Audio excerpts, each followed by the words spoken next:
The Zed to Zed Podcast.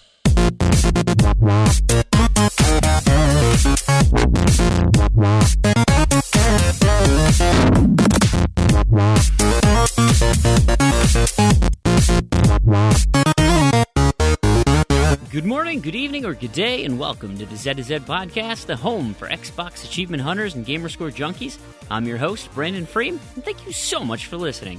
At Zed to Zed, we love gaming, and in particular, grabbing achievements and gaining gamerscore. We do news, reviews, and interviews. If it's about achievements, we'll unlock it. Damien gets a deserved week off to celebrate the new addition to his family. Little Brielle showed up Friday morning, and a huge welcome to the world from the Zed to Zed community. As for the show, we get a bit of a scare from my favorite price-tracking website. Crandy walks us through how to get your delisted Windows Phone games, and Xbox Live is more reliable than PlayStation Plus. The hits just keep on coming. You can find show notes for this show as well as previous shows on our website, zed2zed.com. This is episode 40. You can also contact us with questions or comments at Twitter, at Zed2Zed, Z-E-D-T-O-Z-E-D. Our forums, discourse.zed2zed.com, or you can even email us directly, contact@zed2zed.com. Today's show is brought to you by the achievement Emperor's Glory from the game Ben-Hur. This delightful gamevertisement brings us another easy and free 1,000 gamer score in around an hour or two. The game is based on a terrible movie, which is being heralded as the biggest box office bomb of the summer, which likely indicates a short shelf life on this product. Make sure you get your download and quick completion early as to not risk missing this opportunity.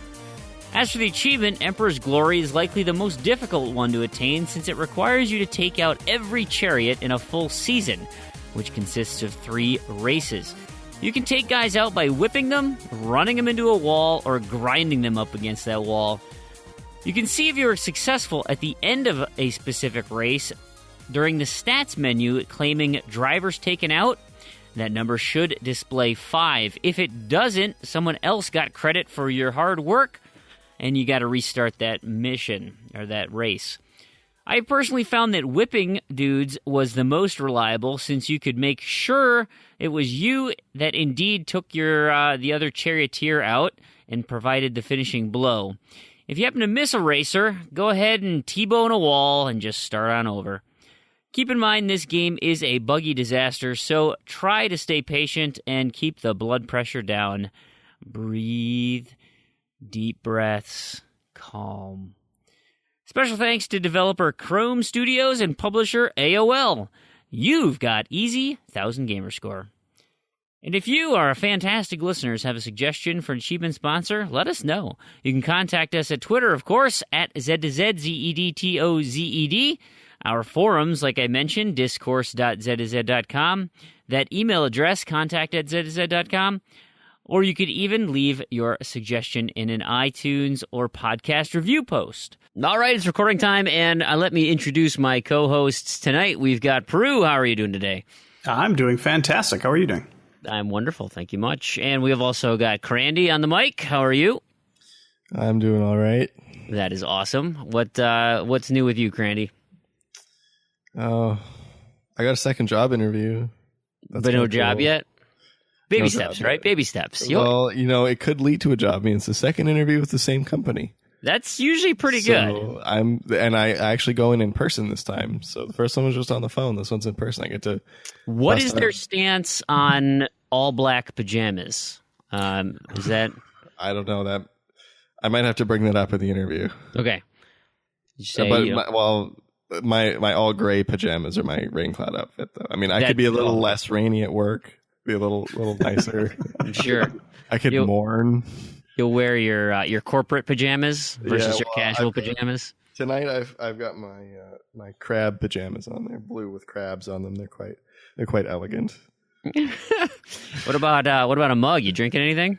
Yeah, I got my tea in a very plain mug tonight, but it has a story. So this is another one courtesy of the previous tenants. So it got us through our move, and now it has its own place in our mug cupboard as a very plain. Even though it's plain, Is it in the mug Ring of Honor or Hall of Fame or whatever? Well, I mean, that's the whole cupboard. I mean, it's just only the best make it. So Gotcha. Along with I don't think I talked about it before, and I should have, the fraternity paddle that was left, like a big paddle like you see in the movies. Yeah. With a fraternity thing on it. So, I mean, that was just like hanging on the bedroom door that they had just left. And it has this message written on the back. It's kind of funny. It's gotta be the master bedroom though, right? I mean, yeah, I mean, the bedrooms are all pretty tiny, but I guess it's the master bedroom. It's the master bedroom now. Yeah. So now we use it to prop open the bathroom window. Great. You guys look like a bunch of sadomasochists. Yeah. Well, it's funny because we just leave it, like it just leans against the radiator in the bathroom. So if somebody new comes in, I was just like, what's that doing there?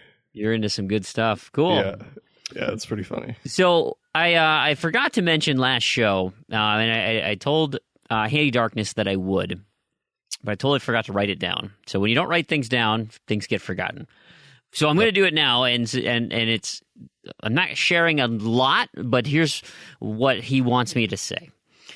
He's planning a special GTA SC event, and it's in honor of the upcoming Extra Life Marathon Day. So that day is November 5th. Handy Darkness is got something planned.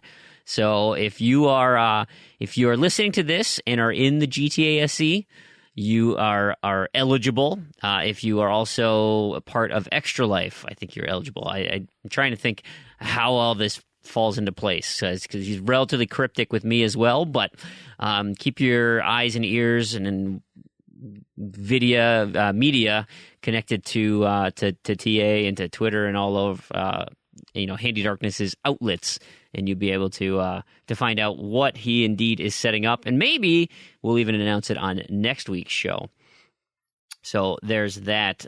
Speaking of GTA SC, we got a nice shout out by Planting Warren about our forums. And of course the contest too. He said, "Hey, if you have the itch for spelling or love using to-do list to bust through achievements, check out the Z2Z podcast forums. They run monthly Gamertag challenges, which require spelling, as well as to-do list challenges. Both are available to anyone. So jump on over and get your achieving on." So thanks, Planting, for that. We appreciate that. That's a nice way to promote the show. And man, that GTIC, that's heating up, right? Is Tarragon still alive in that? I think he was. I think he pulled some significant work yesterday to try and stay alive. I know when Warren came to visit here last weekend, I think he had to use a bonus. We were trying to work through some stuff, but it's getting hairy. What about Proulx? Did you join up with that at all? Oh, nope, never tried it. Not your thing? Yeah. I did once. I think I did 2012 or 2013. It's just too long for me. Plus, I don't like to restrict my playing because motivation is not often an issue for me. So I don't know. Gotcha. Yeah. And we also, as part of the intro here, have some codes to give away for the Halo Warthog in Forza Horizon 3. So a couple donations from the Joe Dean and Quick Mithril. They both have donated codes, and so we'll come up with some clever way to get that out into the community. Joe Dean has his own suggestions, which we might take him up on. So if that interests you, you like Forza Horizon, that Warthog thing looks awesome, by the way. I think that would be so fun. Now, is it the same size as a car, or is it like giant like a Warthog probably is? I mean, because the Spartans are like 7 feet tall, right? I think so. You got to think if. I think they're bigger than 7 feet tall. Are they? They're like humongous. Well, yeah, I think pretty right around 7 feet tall. But if you play Halo, you see the regular people driving along. Oh, that's true. All the time. So I think it's actually pretty averagely car size. Well, maybe it's like a Humvee, right? I mean, because you got a little bit. You want leg room if you're a Spartan, right? I mean, and you got your beverage holder. You've got your battle rifle right next to you. I mean, you got to have room for all that stuff. I think his head just sticks way up, is how it works. Yeah. Right through the sunroof. Yeah. Like Shaquille O'Neal, just how he has to try and fit in little cars or giant cars. Awesome. I know, cool. that Well, would be let's. miserable because, like, I'm not even that. Like, I mean, I'm tall, but I'm not like crazy tall, and it's like, and I have a hard time like being comfortable in cars. My car I just got is amazing because I don't even have to put the seat all the way back. I can be like one click up, and it's still comfortable, which is crazy. But yeah, like, I don't know. I don't know how like somebody that tall could ever be comfortable in a vehicle. Like, it's I agree. just impossible in my mind. Like, it just can't be done. Just be comfortable in a lot of things. I mean, that just sounds miserable. Oh, a plane? Yeah. Like, man. Well, You'd Master, have to fly first class. Like, you just wouldn't have an option. Oh, go ahead, Proulx. I was just going to say, Master Chief. He only takes Pelicans, so it's not a problem for him. Lots of space in Pelicans. Yeah. There you have it. Crammed in like a tuna can. Yeah. So I totally forgot to put up a friend feed or anything announcing that I was recording. I mean, we record every week, but it's always nice to kind of spurn the conversation. So I only have one piece of listener feedback this week, and it's from McLovin Legend. And he sent it right after we released the Inside Spoiler Cast special episode on Monday. On Monday. And so he sent a message to me and the show, said, hey, that was a nice surprise on Monday morning. And he's got some awesome inside theories. It's a shame you didn't have anyone to bounce ideas off of. I totally disagree on bouncing things off of. It would have been fun. I love hearing other people's takes on it. But did you guys ever end up playing Inside yet? Did you finish? It's on my list of easy games when I go on another easy games binge. Gotcha. Because I know it's like what, 3 hours or less for it's like the full 4-ish. Yeah, 4 hours. Yeah, I never even made it to Limbo yet, so okay. I figured that's what I would do first. I'm in that boat too. I have Limbo. I've not played Limbo. Yeah, but I mean that's a tough completion, right? You can get 12 of the 13, and that not dying 5 times is tough. I don't think so. I think I'll be able to take on Limbo. Not too bad. I like achievements like that though, because at least it's not die once. It's like you get a few. Limbo's not like a brutal platformer, but it's still a platform. I like platformers. Yeah. And I like the challenge. The one that has gotten me, though, that I just have not had the motivation to go back to is Volgar the Viking. Man, I hate that game. Oh, man. The controls are so bad. They're really terrible. It's not even that hard. It's just the controls are so bad that it makes it hard. Man. Yeah, and I have no patience for that game, and so like I just want to rush. Like I'm used to like Rayman as a platformer, which is all about nice precision jumps and speed, and like there is no speed in Volgar. And the thing with Volgar is like I'm just doing it. I was doing it where I want to do like when I complete the game, it's going to be ending A or whatever the hard best one. is. So like I keep running the level, so like I can rush through the first level like so quick. But it's just like, okay, well, I have to replay the first level again. It's not hard. It takes me, it just adds 20 minutes or whatever onto, probably not that long, but to every attempt. And it's just, I mean, it's like playing like Super Nintendo games. I mean, I know that's what it was going for, but it just didn't, I don't know. That's not one thing I enjoyed where you have to keep replaying the levels over and over and over again. Yeah, I don't know. Yeah, it takes the bad parts of the games that it's trying to be. So exactly, and the controls. So it's authentic. It's so frustrating. It's all. It is. It is authentic. If that's what you want to call it. Sure. Authentic of the LJN Rainbow. That's what it's authentic of. I don't know if LJN made it to Super Nintendo. Now, all I got to say here is community. You've heard it. Crandy thinks he can do Limbo. So if anyone wants to challenge him to that, hey, I'll take you on and do the 5 deaths thing. Maybe I'll just do it tomorrow. Like I'll just play Limbo tomorrow and just do it. There it is. He's just so casual. Just get it done. No. I want to see do it on Xbox One, so I can see your completion time because I get you. You do your one playthrough, no problem. I'm curious how many times it's gonna take you to do the 5 deaths one. There's no way you're going to do that. Well, no, I don't have it on 360. I only have it on one. So. Okay, well, then you're set. Because I was waiting. I was going to get it on 360, but then I wanted to get the the compilation disc because there is a physical version. So I tend not to buy any of the digital arcade games if they're available on a disc. So I'll get the disc.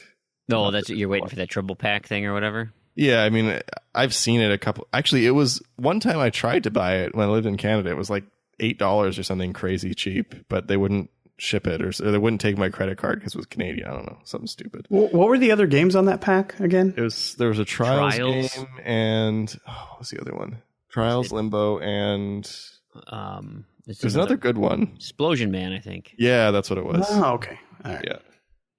Yeah, pretty good stuff. Let's talk about what's going on in the forums, or the community, I guess.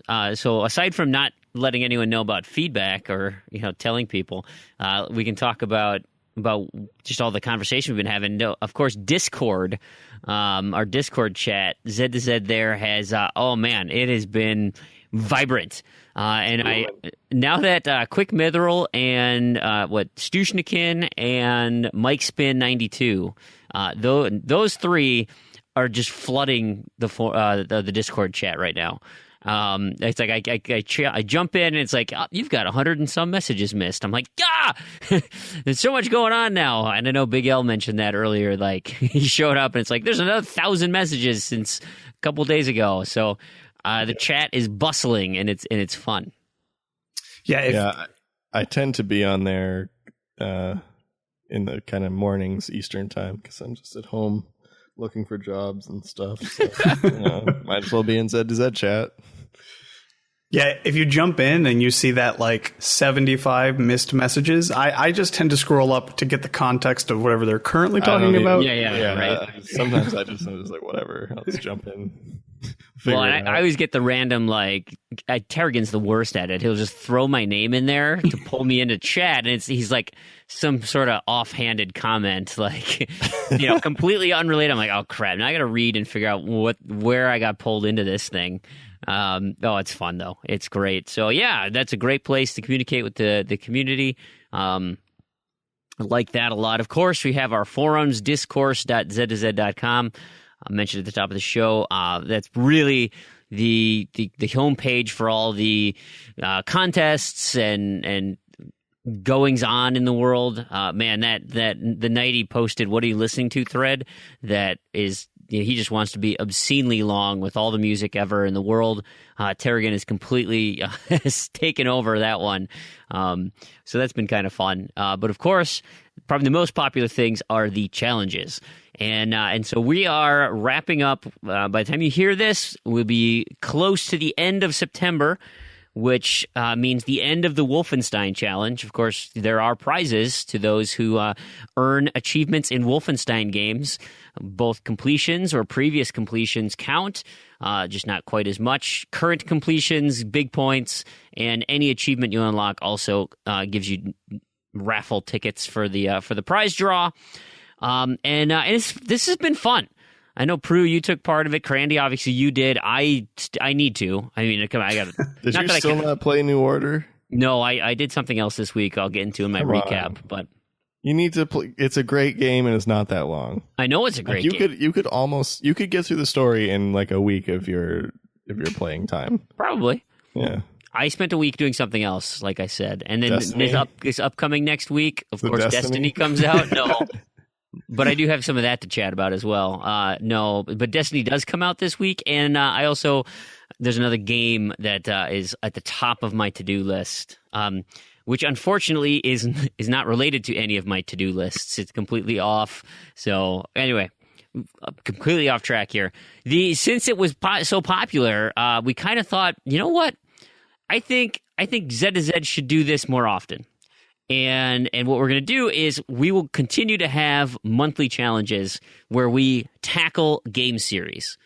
So I'm going to go ahead and announce it right now that October, I mean, what better month than October for the Dead Rising series, right? I mean, it's zombies, it's Halloween.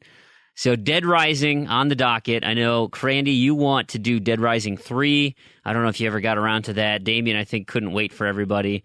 No, I did. I gave Warren my second second copy to help us. Yeah. If we want to pick a night or something for that 4-player stuff. Okay, perfect. So and Damien said he'd jump in too. So there we go. Easy, so it's quick. It's just getting 4 people. So October is going to be Dead Rising month, and I've got a list of things lined up, so you can think, of games that are coming out. If there happens to be sales or anything that are directly attributed to the contest we'll be running, I will announce those on the forums, because that will then lead me into the next piece, the Gamertag Challenge.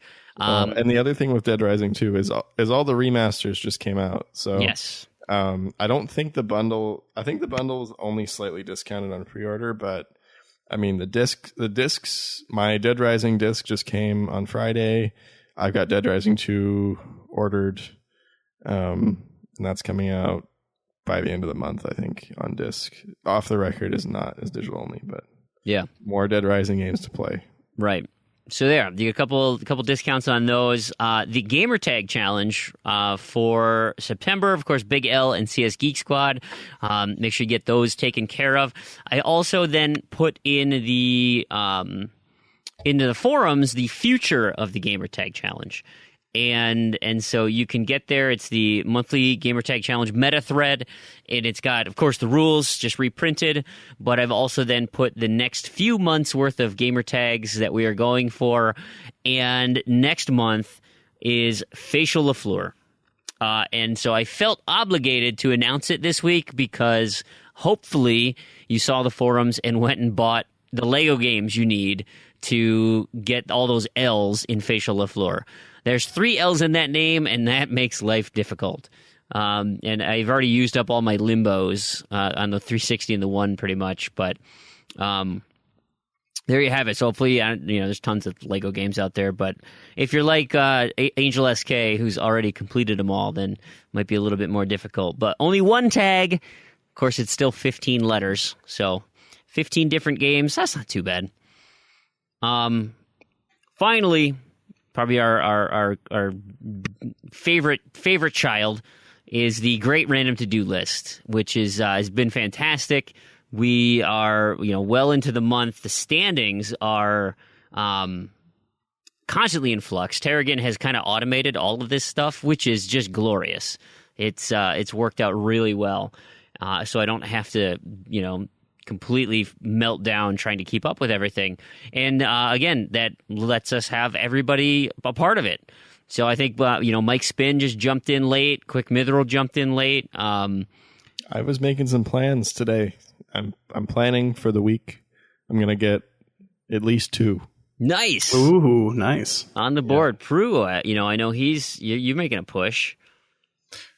Yeah, trying real hard. Again, there are some in there you just know you can't get. But I'm really looking forward to next month because I curated my list, and so I'm really excited for UHH and next month.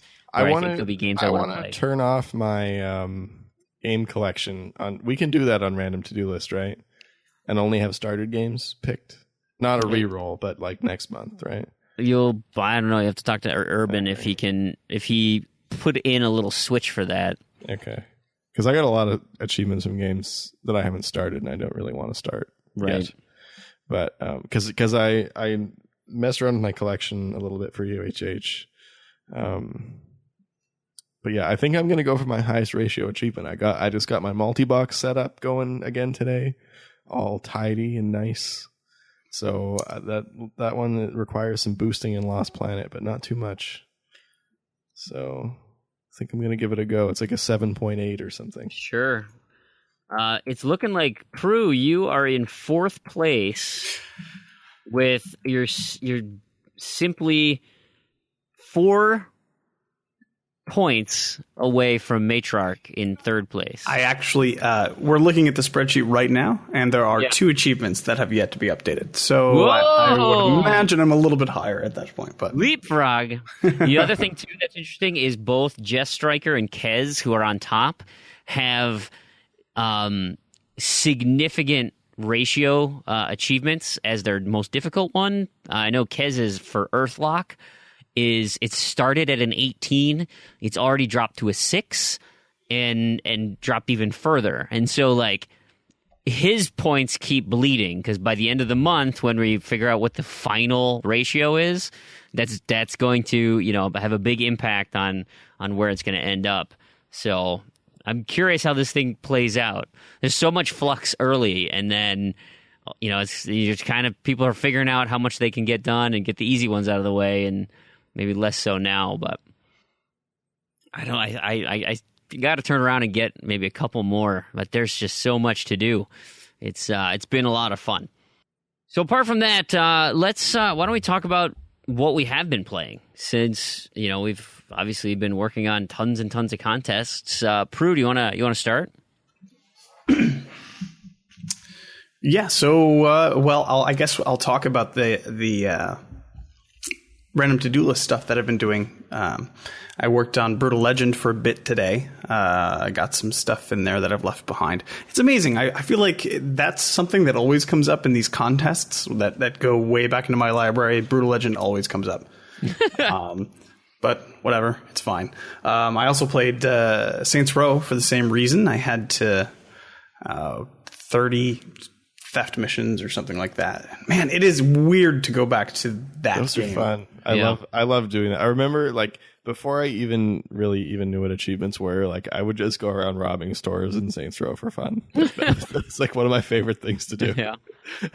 Well, because I thought it was so cool, because it's like, that was like the first game that I played where you could just go in and just like rob someone, like, and the game just knew, like, you just, like, you know, you go in, you think, oh, maybe I can rob this guy, I'll just aim my gun at him, and you do, and you're like, oh, look at that's pretty cool. Like, look at that, I'm a criminal. Like that was just like a cool, like, it was just it was so interactive, and that's what it was, just cool, because I don't know if you could do that in because I know Saints Row had a lot of similarities to GTA San Andreas, which I still have not played, so I don't know if you could do that, but I don't know, that was like the first time I played a game like that, and it was really cool.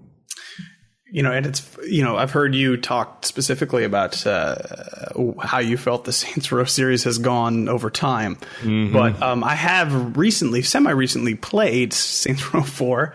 And Saints Row 4 was rough. And I played all of them. I played, but you know, I literally played all of them when they came out. So I played Saints Row 2, Saints Row 3, and then Saints Row 4. And, you know, they're just games that I play for fun, but I never completed them at the time, or, you know, it wasn't a big deal to me. Yeah. So I haven't played Saints Row since 2006 or whenever it came out. Yeah. So now going back to Saints Row from Saints Row 4, it's amazing. Like, it's mind blowing how different those two games are.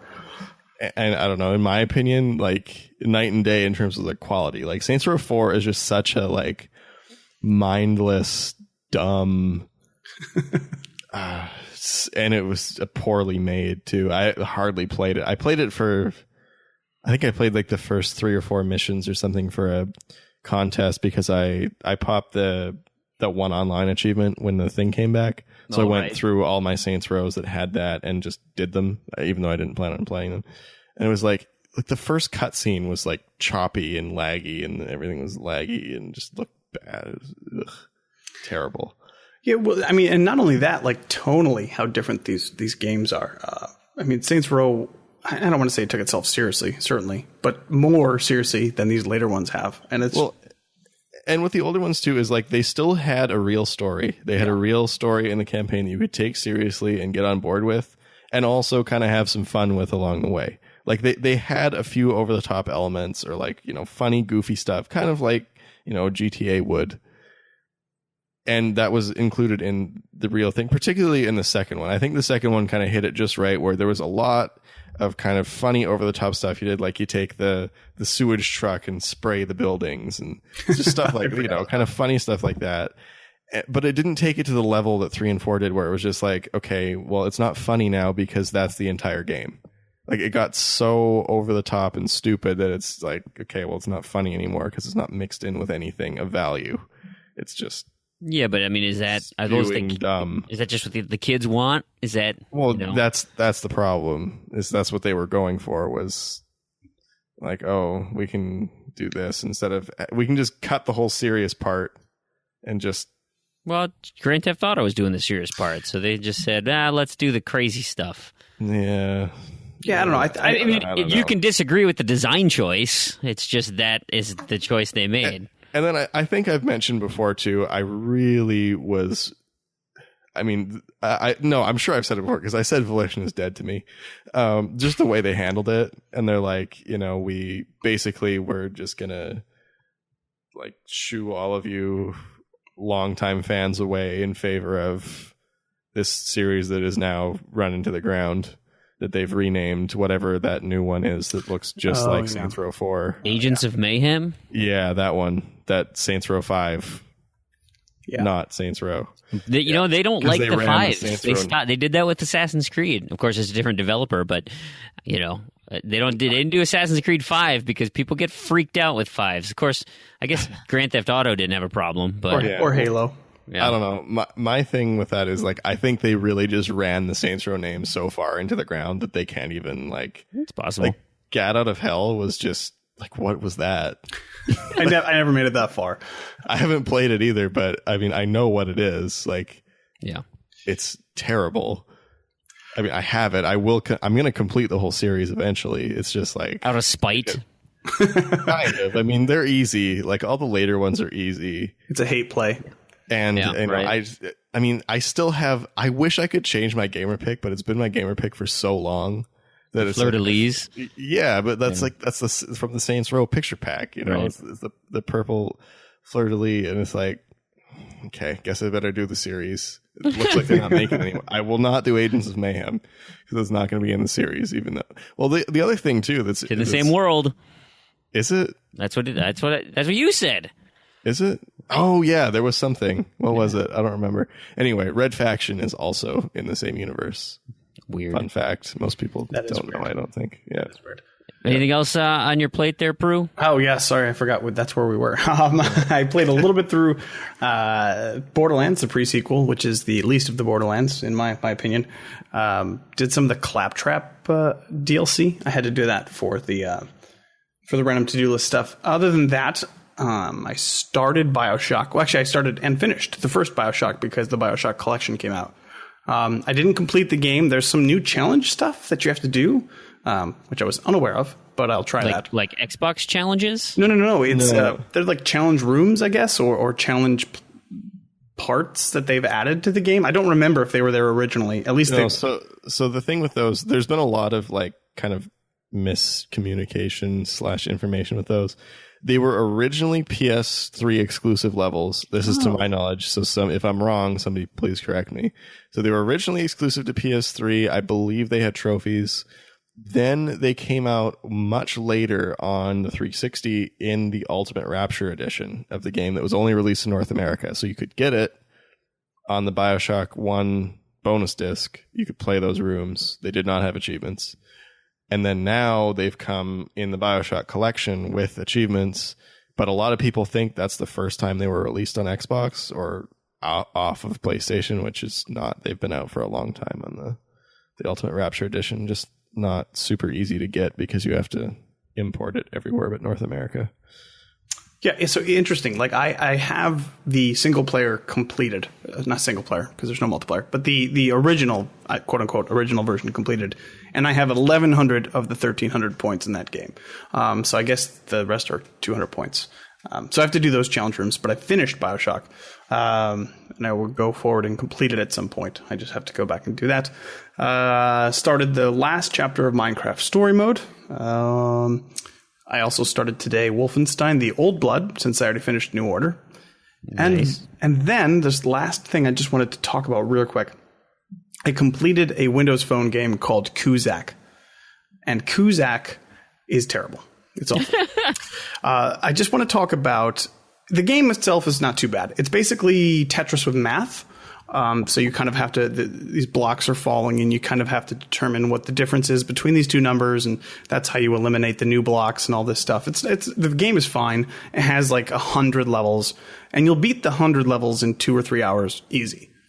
But, you have to earn 100,000 coins and you only make like during a regular game, a few hundred.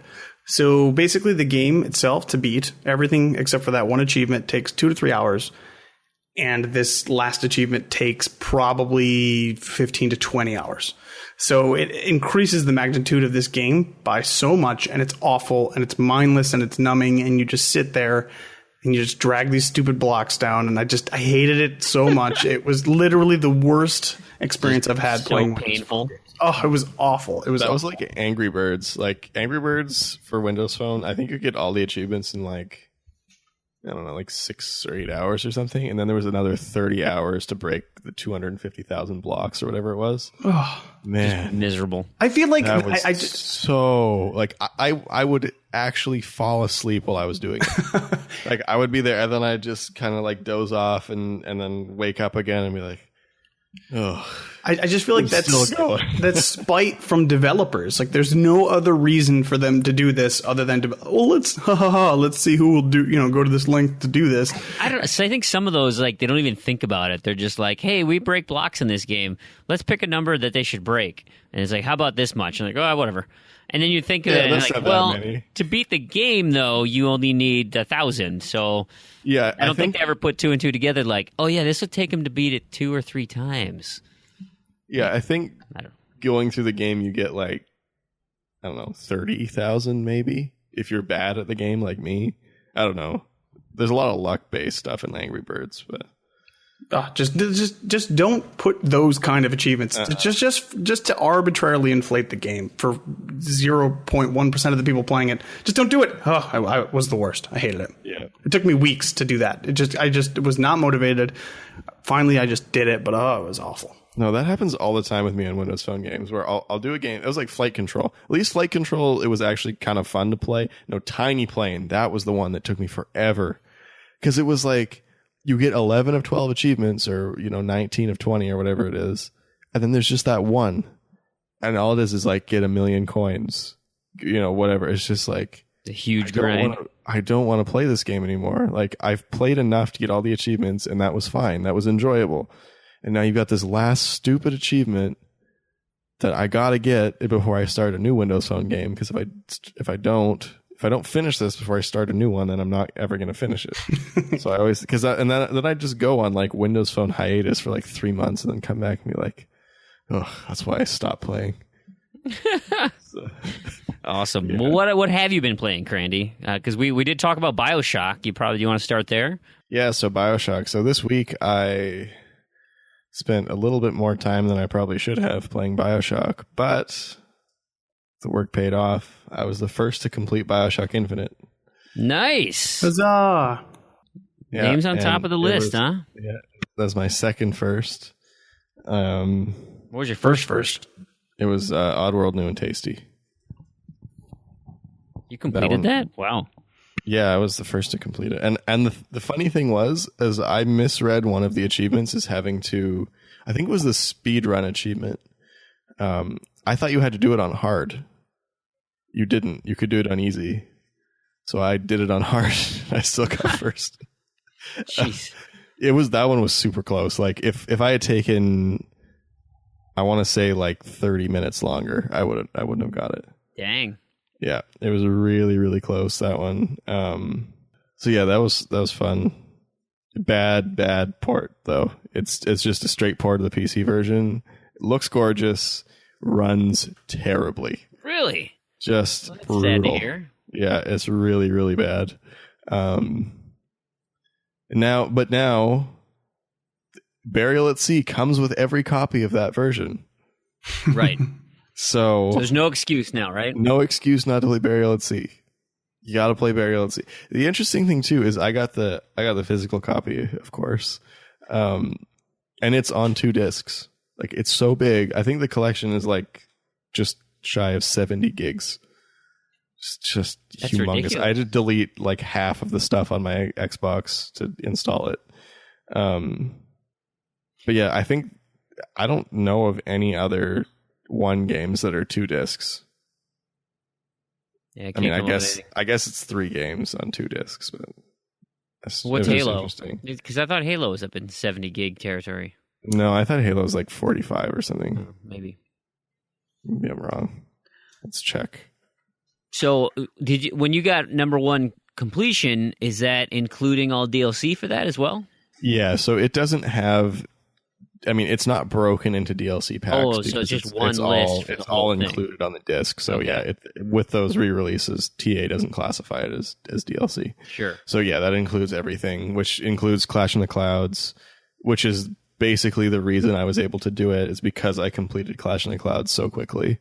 It took me a little less than 8 hours. For just Clash in the Clouds? I think the first time it took me 30. Yikes. Yeah. So I had a lot of tricks from the first time that I did it, which allowed me to do a lot of the stuff first go instead of having to replay. Oh yeah, so Halo is 87 gigs, so could be. Maybe it has a big update or something. Yeah, no, there are like a lot of updates. A lot of content updates for Halo, so that's probably where it mostly comes from. Why. Yeah. Interesting. So is that your whole week? No, that was my whole week. So I played some other stuff too after I finished Halo, or not Halo, Infinite. BioShock. So I was playing before BioShock came out. I was playing Wolfenstein, still making my way through that. I decided to do all the collectibles in my first go, so it's really tedious. I think that game has more collectibles than Crackdown. I want to say it has like 800 collectibles. That sounds crazy. Maybe I'm way overestimating it, but like every level I think has like, no, maybe it doesn't have more than Crackdown. It's probably got like 400. You're talking about the old Wolfenstein, yeah, right? Wolfenstein 09. Okay. Yeah. Lots of collectibles. They're really not fun. Super tedious. The game's fun. Collectibles not so fun. Making some progress in Guitar Hero World Tour. That's part of my random to-do list, and I'm only 1 achievement away from completion, so I've got some motivation to work on that one. I got the fan out, which is my my singer. Because I have to play the co-op career. Yeah. So I put my fan on beginner and gets 100% every time. Wow. That's remarkable for a fan. Yeah. I played a little Ghostbusters, not the new one, the one on 360. Still chipping away at that. It's a super fun game in multiplayer. I really like that game. Just hard. It's very hard to get that completion. I played a little bit of Red Dead, got slaughtered in co-op, just ruined. Because I hadn't played it for months, and I didn't know the controls. So I was playing it with Jack, and neither of us had played it in ages. Like the last time we played we were playing co-op together. And so we get in and we're just like, I just died like within 10 seconds of the first go. I'd been killed, and I'm like, what? How do you crouch? How do you take out your gun? We got like jumping around trying to reload. It was really terrible. We got much better like 5 minutes after that, but still the advanced co-op missions are really tough with 2 people. So I think we're gonna have to recruit 1 or 2 more for those. And then I was also playing Gears of War 2 with Jack, and we're almost done Horde mode. We had gone through almost all of the Horde mode achievements with just the 2 of us, so those are pretty tough with 2 as well. But we're down to the last 20 waves on the last map, so we're just about done with that, which means now I can actually complete that one soon. That's cool. And I think that was it for my week. Nice. I did my normal Tuesday Gears of War 3 co-op session with Mantism, Saucy, and Koosh. That's been fun. We've been just clicking away on our insane run. It hasn't been too tough yet. Now we're debating whether or not on Tuesday we're going to maintain that or maybe play a little Destiny Rise of Iron, as I know Saucy Slingo and I are both pre-ordered. We're ready to get our Iron Galler Wing. And pre-ordered? I'm going to get it anyway. I mean, so I want to download. Yeah, but don't give them the pre-order number. And then don't get my Sparrow. Well, you can pre-order it like 2 days before. Or like I essentially did. I was like 4 days before. Okay, It wasn't that's ridiculous. acceptable. Yeah, I had to pre-order. See, I was upset with Amazon because they took too long to ship my Dead Rising because I pre-ordered it the day before, so I had to cave and pre-order Dead Rising 2 a little early. See if they ship it fast enough. Because if they don't, then I guess Best Buy and Amazon stopped doing release day shipping, which is a bummer. Because I had to go pick up BioShock because I pre-ordered it the day before. Gotcha. So my new standing weekly thing is with Facial, and we are doing Fable Heroes. He needs the last achievement there for getting golds on everything, and I need to finish that game. So he and I, with a couple dummy accounts, have been playing through that. Then on and the other fun community thing I did was, I've actually been poking around the Xbox One, the X1 Bros forums, and somebody had posted, "Hey, I've never run a Destiny raid before. So, anyone want to get something together this Friday?" And I'm like, you know what? I could be a Sherpa. I could do a Sherpa run for you guys. Let's get something together. So I played with 4 of the X1 Bros, and then a buddy I play with kind of regularly, Doc. He kind of helped out. And so there are 2 dudes who had never run the raid before. And so anyone who has run the raid, you got to work as a team, and you got to be pretty good at your first-person shooter mechanics. And so we made it through the first section real nice, real easy, great teamwork. That was awesome. I was feeling really good about it. And then we came to the part, anyone who's played it, for the jumping puzzle. And it's essentially you have to jump across the tops of these spaceships, and it's challenging, especially if you've never done it before. And so I went halfway to where the checkpoint was and just turned around and got to watch all of the fun as you could look down your scope and you'd see the name of whomever was jumping, and then all of a sudden, and it goes plummeting all the way into the depths of the pit, and just constantly. And then we took some serious time on that. Did a couple of the other bosses, and then we had to end the night. And of course, unfortunately, we didn't get to finish the raid, which I feel bad about. But we made it to Daughters. But just before Daughters is a charming mechanic known as we call it the Dick Wall, because it's a slanted wall, but with tiny little platforms on it, and there are phallic-shaped thrust bars that will push you off into to your death, and they just keep punching in and out, and they look remarkably like space penises. Anyway, that section of jumping is also remarkably difficult, and so watching them try to maneuver that with classes that aren't terribly maneuverable was a hoot. And so we had tons of fun with that as well. So hopefully they had fun as well. Hopefully they could hear this, and I think we were playing with so I don't know if he's listening, Toastmaster B or Toast MB, I think he changed his name to.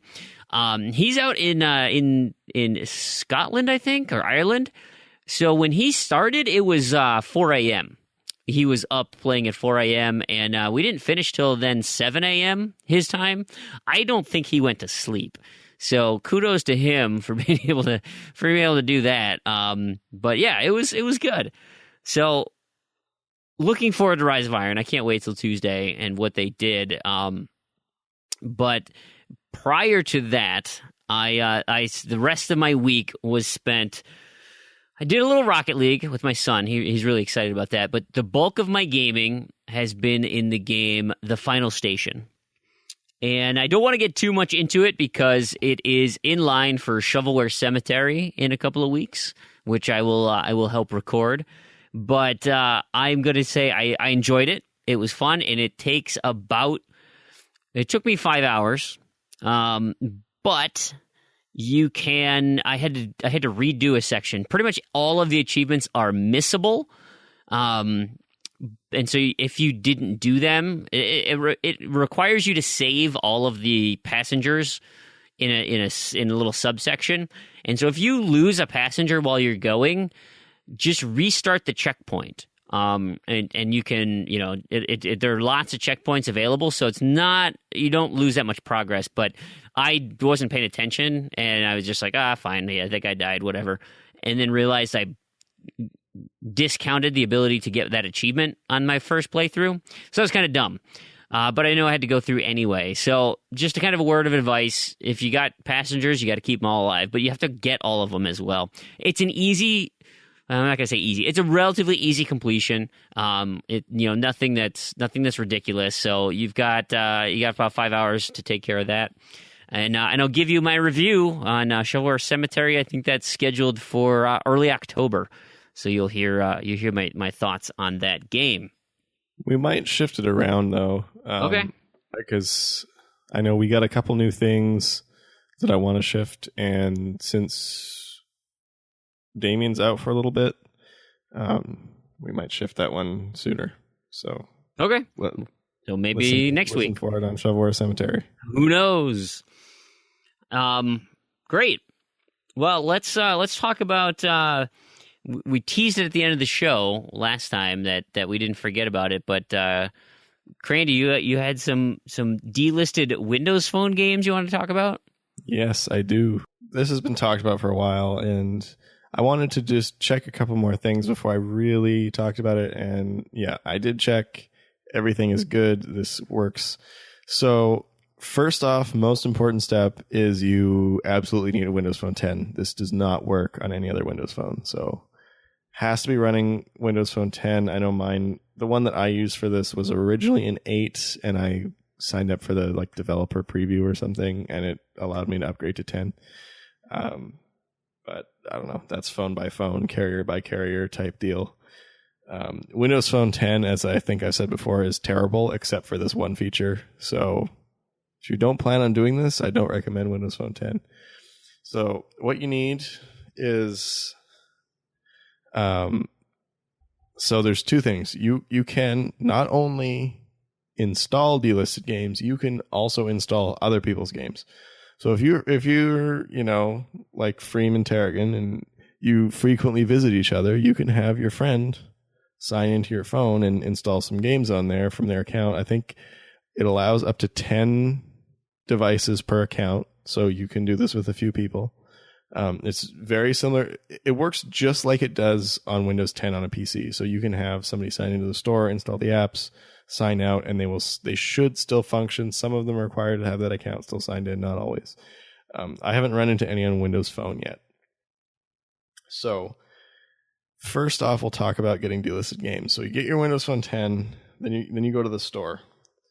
So when you go to the store, you need to go to My Library. And now this doesn't work with every game either. This only works with games that are compatible with Windows Phone 10, which is most of the 7 and 8 games. But there are still a lot that are not compatible. So they will not install, they will not show up. And then if you go into your games, it will show you all of your purchase history on Windows Phone. So there will be 2 categories. One that says works on this device, and one that says it doesn't work on this device. So all of the ones that say works on this device, scroll down your list, say, let's see, let me find one of my delisted games, Mirror's Edge. So you find Mirror's Edge, and then it's got a little download thing on it, and you download it from there. You will not be able to find it in the store, because just like Windows 8, the store page is gone. It's not there. You can't buy it. But if you do own it and it is compatible, you can install it that way. The reason I discovered this is I really wanted Guitar Hero 5. I have a good friend that bought Guitar Hero 5 for Windows Phone. I didn't. I needed it for I needed to get my eventual Guitar Hero series completion.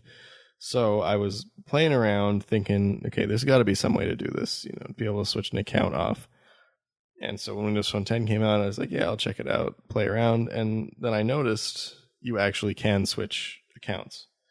So when you go to the store and you hit I guess it's the menu icon. I don't know, the one that opens up the menu. At the bottom, it will have your Microsoft account. And when you tap on that, it gives you the option to add an account or, use your account that's signed in. So what you want to do is you don't add an account. That doesn't work. It doesn't let you do that for some reason. It only lets you add like an education account or something. You want to sign out of your Microsoft account and then have your friends sign in on their Microsoft account. And then from there, you can go back to the store just like you did to get delisted games on your own account and install them on your Windows Phone 10. And I have done this with 2 separate friends, and you can install games from both of them at the same time. So that's kind of a neat feature. It's allowed me to get a few delisted games I was really after. I hope all that was clear. If you guys have any questions, post them in the forums, come in the chat, send me a PM on somewhere, and I can address them next week. But hopefully that will let you get some of your maybe thought to be impossible to complete games. Oh, the last thing, there are a few games that are just gone. They have been, I don't know what happened, but they've been deleted from the face of Windows Phone. So I know an example of that is Splinter Cell for Windows Phone. Just gone. There's no trace of that game anywhere anymore. It is just gone. So if it's not on your phone, games like that, there are very few of them. I know of 2 or 3. I don't know them off the top of my head. Splinter Cell is just the one that I know for sure. And yeah, it's gone. It does not even show up in your history on Windows Phone 10. Because the other thing is, it shows, even though there are a lot of games on there that aren't compatible, it does show everything, even if you even if it's not compatible. As long as you bought it, it will be there. So every Windows Phone game you ever bought, except for the ones that have been disappeared, will be there. So yeah, hopefully you can finish some of those games that may have previously been impossible. But yeah, you need a Windows Phone 10 and maybe a friend. Awesome. Thanks for that, Crandy. Let's get in some news here. We've got, so I don't know, Major Nelson for some reason posted this, and I think it was because people were asking about it based on all the stuff that had been going on with Overwatch. I had mentioned in previous shows regarding the reputation system. So Major Nelson posted on his blog, majornelson.com, just how the reputation system works, right? Like, what are they trying to do? And so it's an interesting kind of run through of how they pick things up and what, how you have to get the feedback from the people you play with. And so here's, he mentions how to get feedback. Your opponents might say that you're abusive, or your teammates might report you for team killing, or, quitters, all that kind of stuff. And if you've never done, a request, right, that the idea is you just it's like logging a formal complaint on Xbox based on how it works. And then if you get a large number of these, you drop down into the needs work area. And if you continue to do that from needs work, then it will go into the avoid me area. Exactly what we had talked about, and what people are just getting slammed on Overwatch for what they feel is like not doing anything wrong, and people are just not happy about the way that they're playing. There are some things in here that I thought were a little interesting. They talk about how it's evolved over time, and he says that they no longer incorporate, and this isn't recent, but they say we no longer incorporate getting blocked into your reputation. We know that some players block others to avoid playing them again in versus for abusive behavior, particularly in competitive environments. But you also can block someone and be like, well, they're just way better than me, and so I don't match well and I don't have fun when I play them. I used to do that in... God, what game was that? But I would it was probably a Call of Duty or something. And I was like, I don't want to play against this guy because he's clearly at a different level than me. And then he just happens to be in this lobby just mopping the floor with my corpse. So that doesn't take into account for your reputation. And members of the policy enforcement team can undo any feedback that they think is inaccurate. So, like, if they feel like it was a hateful type thing, they can take that feedback away, and so it won't have any sort of implications on that. Of course, the issue is, like, how do you get your feedback back, right? And it involves playing more games, right? You have to be playing, but a lot of these, if you have reputation that puts you low, will discount you from the main player pool, and so it's difficult to play games. So the suggestions we had before, and they still hold true, is finding MMOs, free-to-play MMOs that, you have a ton of recent people who don't care that you are standing around in, Neverwinter or Smite, or, well, they might be pissed in Smite because you're terrible, but games where you can just be a bystander almost, and that's probably the best way to do it. But if you're interested in a full breakdown on what it means to as part of the reputation system, Major Nelson had it for you. You can go check it out. We'll have it in the show notes. There was a casualty this week, which thankfully has been resolved, but Storeparser.com. I don't know if you're not familiar with Storeparser. Proulx, Crandy, you guys familiar with Storeparser? Do you use that site? I don't really use it much, but I know, if there's something, I used to get really excited about sales, but I don't really anymore. So I haven't really used it much lately, but I do use it from time to time, or did. Yeah. What about you, Proulx? Yeah, I've heard of it. I didn't ever use it actively. I was there every day. Because what they like to do, and I go to the price changes. So anyway, Storeparser is a collection. They scrape Microsoft's database for any changes to pricing on Xbox.com or the marketplace. And so what they would do then is like, hey, price drops free, and it'll show up on their their change log, and they can promote that and stuff. And what ended up happening was Microsoft did some changes, and they effectively banned Storeparser from scraping data. I said, no, it's not happening anymore. So on this last Tuesday, they ended up getting the sales data, and then that was it. That was the end of it. And of course, price changes in sales happen all the time, so it's not necessarily that it's the Tuesday, the Monday night when the Tuesday sales go into effect, which is one of my favorite days of the week, right? Just to turn on Storeparser at like 10 p.m. and be like, oh, baby, what's on sale? And it's always disappointing. But, it's the anticipation. That's why I don't get excited about sales anymore. Could be something. It's been a long time since I bought anything in a sale. Typically, I'll see a price and be like, oh, right, the price is down. And then I'll look and, Tarragon already bought it. Because he's in Australia and he's in the future. We try to do a little better at communicating, but suffice it to say, it's so they got it blocked. And there was a petition on Reddit. There was a support page for it, like bring Storeparser back. A lot of people use it. It's a great resource, and it's not like not really. There's some advertisement on the website, but not like in your face. It's not really like a for-profit type thing. It's pretty painless. It came back.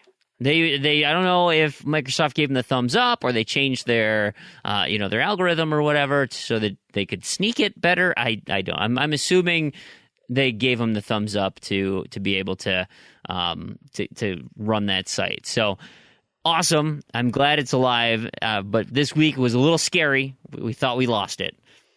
There was a report out from it's a third party.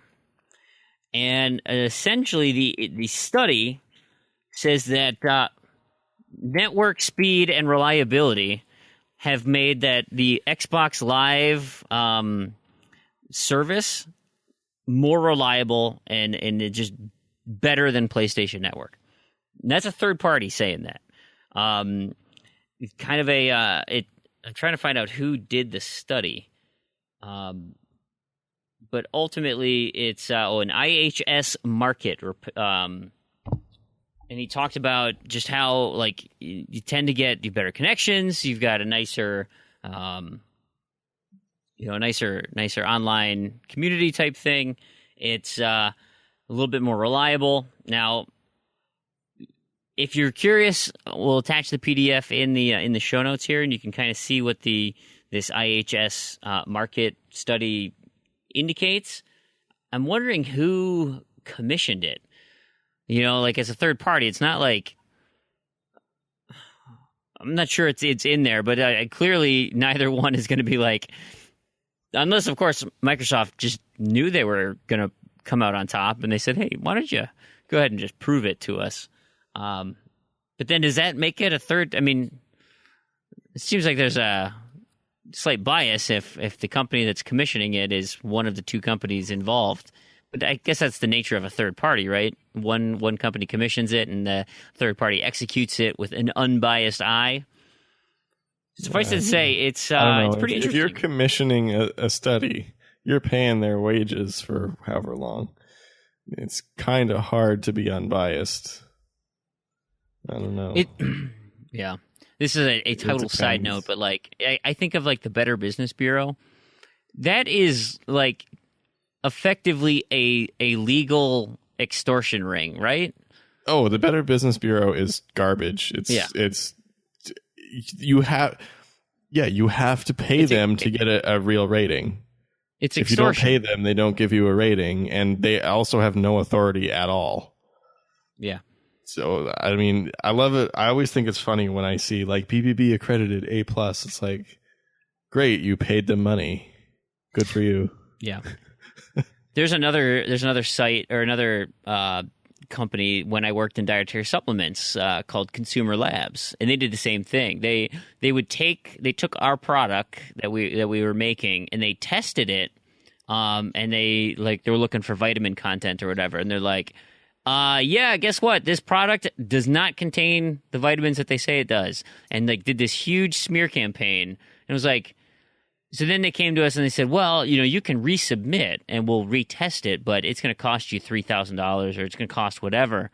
It's like, this is extortion. Like, yep. And we went back to him and said, look, the way you tested it is inaccurate. It doesn't work that way because of this and this and this. You need to isolate, you know, anyway, we had this like scientific reason why you did it wrong. We retested it and they went and proved that it was okay. And they were like, oh yeah, and of course the retraction happens 18 months after the initial finding. And it's like, well, yeah, but you damaged our business for a year and a half. Like, and now you want us to pay? Like, man, yeah, it's total extortion. No, and there's so many, like, I don't know. I saw so many of these when we did case studies in my business ethics class, like in my last semester. It was just conflicts of interest everywhere. It's just terrible. It's like the lie engine. There you go. So there's a lot of things. There's a lot of like graphs on here, which are cool, right? So they'll do like speed differences. So the login to the network, Xbox Live has a better login to network. Log into your game server, Xbox Live had better login to your game server. Finding players and matchmaking, it's in the middle, leaning PlayStation. Time to upload, Xbox Live, the leader there.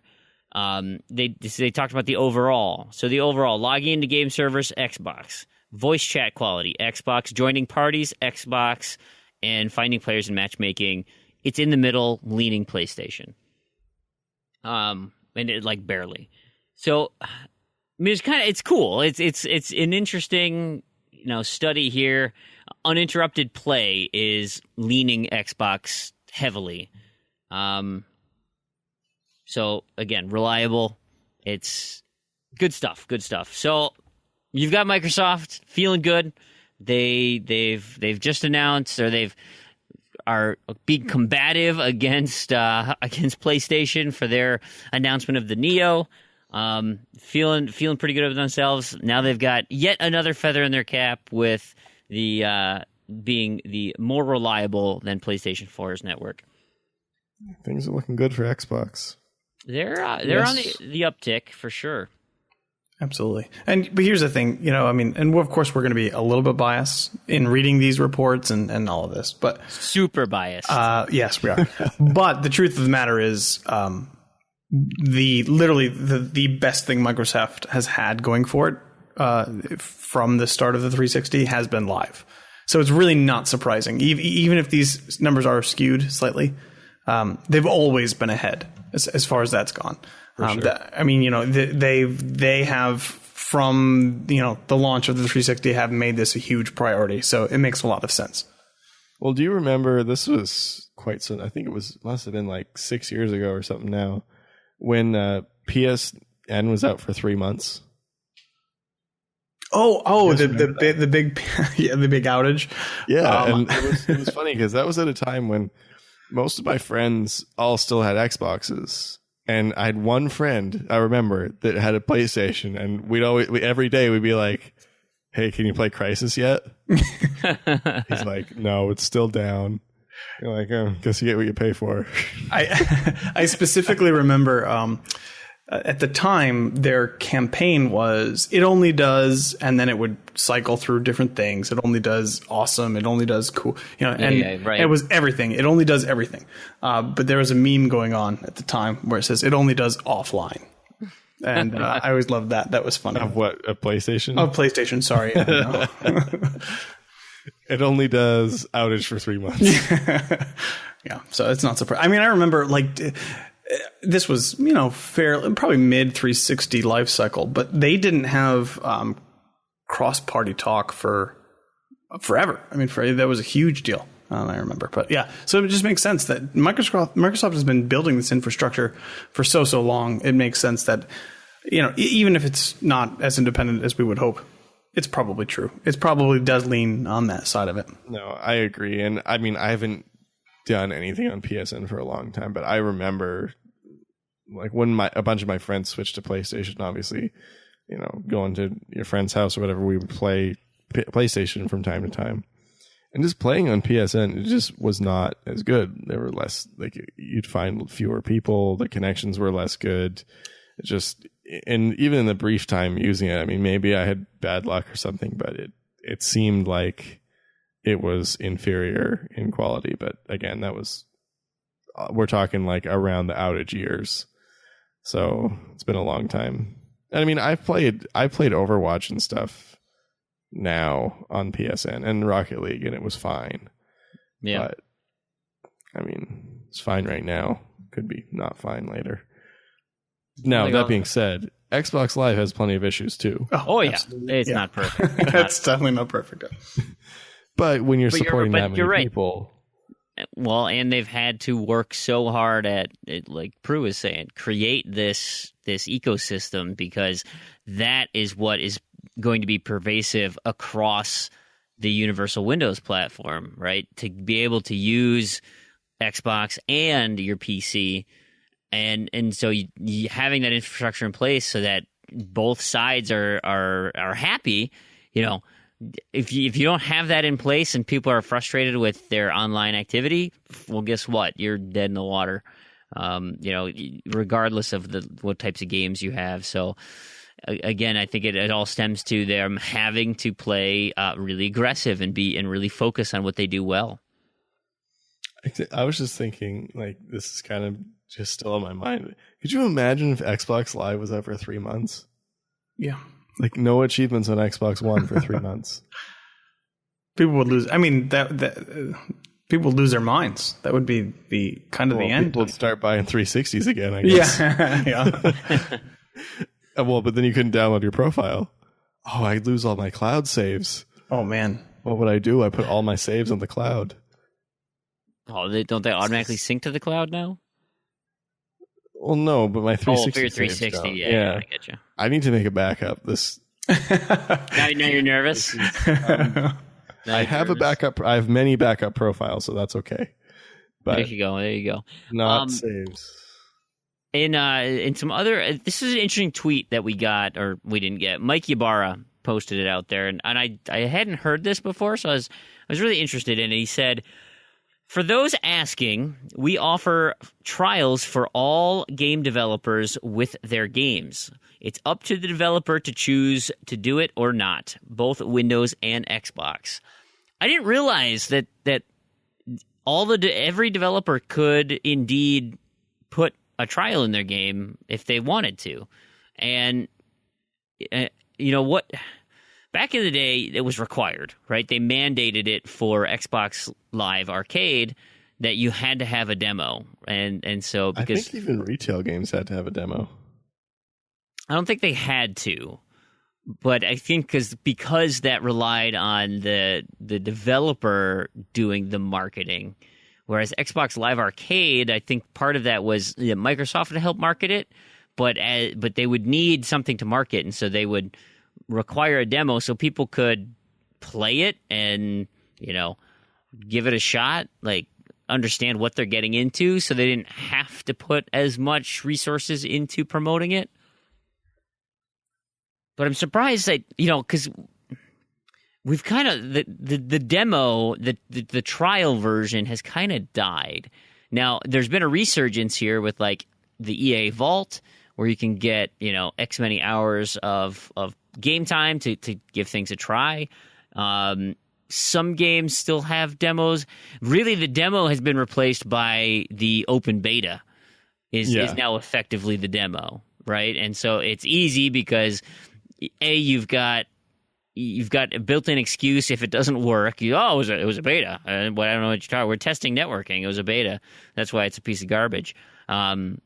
And B, it's, you know, you can still offer it for free, and people understand the limited nature of it. Like, so if you're excited about it, then you want to get in on it quickly, and you're not going to have it available all the time. So they don't have to try and support, you know, like, you know, the Super Meat Boy demo where you have this. It's a separate world that you can play around in, and so, you know, that maybe there's part of what Mikey Barr is saying here, like. That they've roped that in, or I don't know. I think the thing with open beta too, like on the marketing side, is it does a few things. It promotes the hype train. It's like, oh, you only get 2 weeks to play it, and it's closed. It's super closed, but there's like 10 trillion codes floating around, so you can just Google it and find one. So it's like it kind of pretends to be exclusive, but it's not. And then the other thing, too, is it gives an excuse to be bad. So any bugs that are in the game that are probably still going to be there when it's done, because most of the time the beta is done anyway, people can just overlook it and be like, okay, whatever. It's a beta. They'll fix it. Lie engine. You're like Mr. Subliminal, that old Kevin Nealon character, where you just say a word under your breath and try to not let anyone know. And it's... I don't know. I felt that way with a couple of games like Rainbow Six Siege and the Gears of War Ultimate Edition or whatever, the remake of Gears 1 that was bad. It's just like you play it. It's like, okay, well, I get like 2 levels. It's only here for like a week or whatever.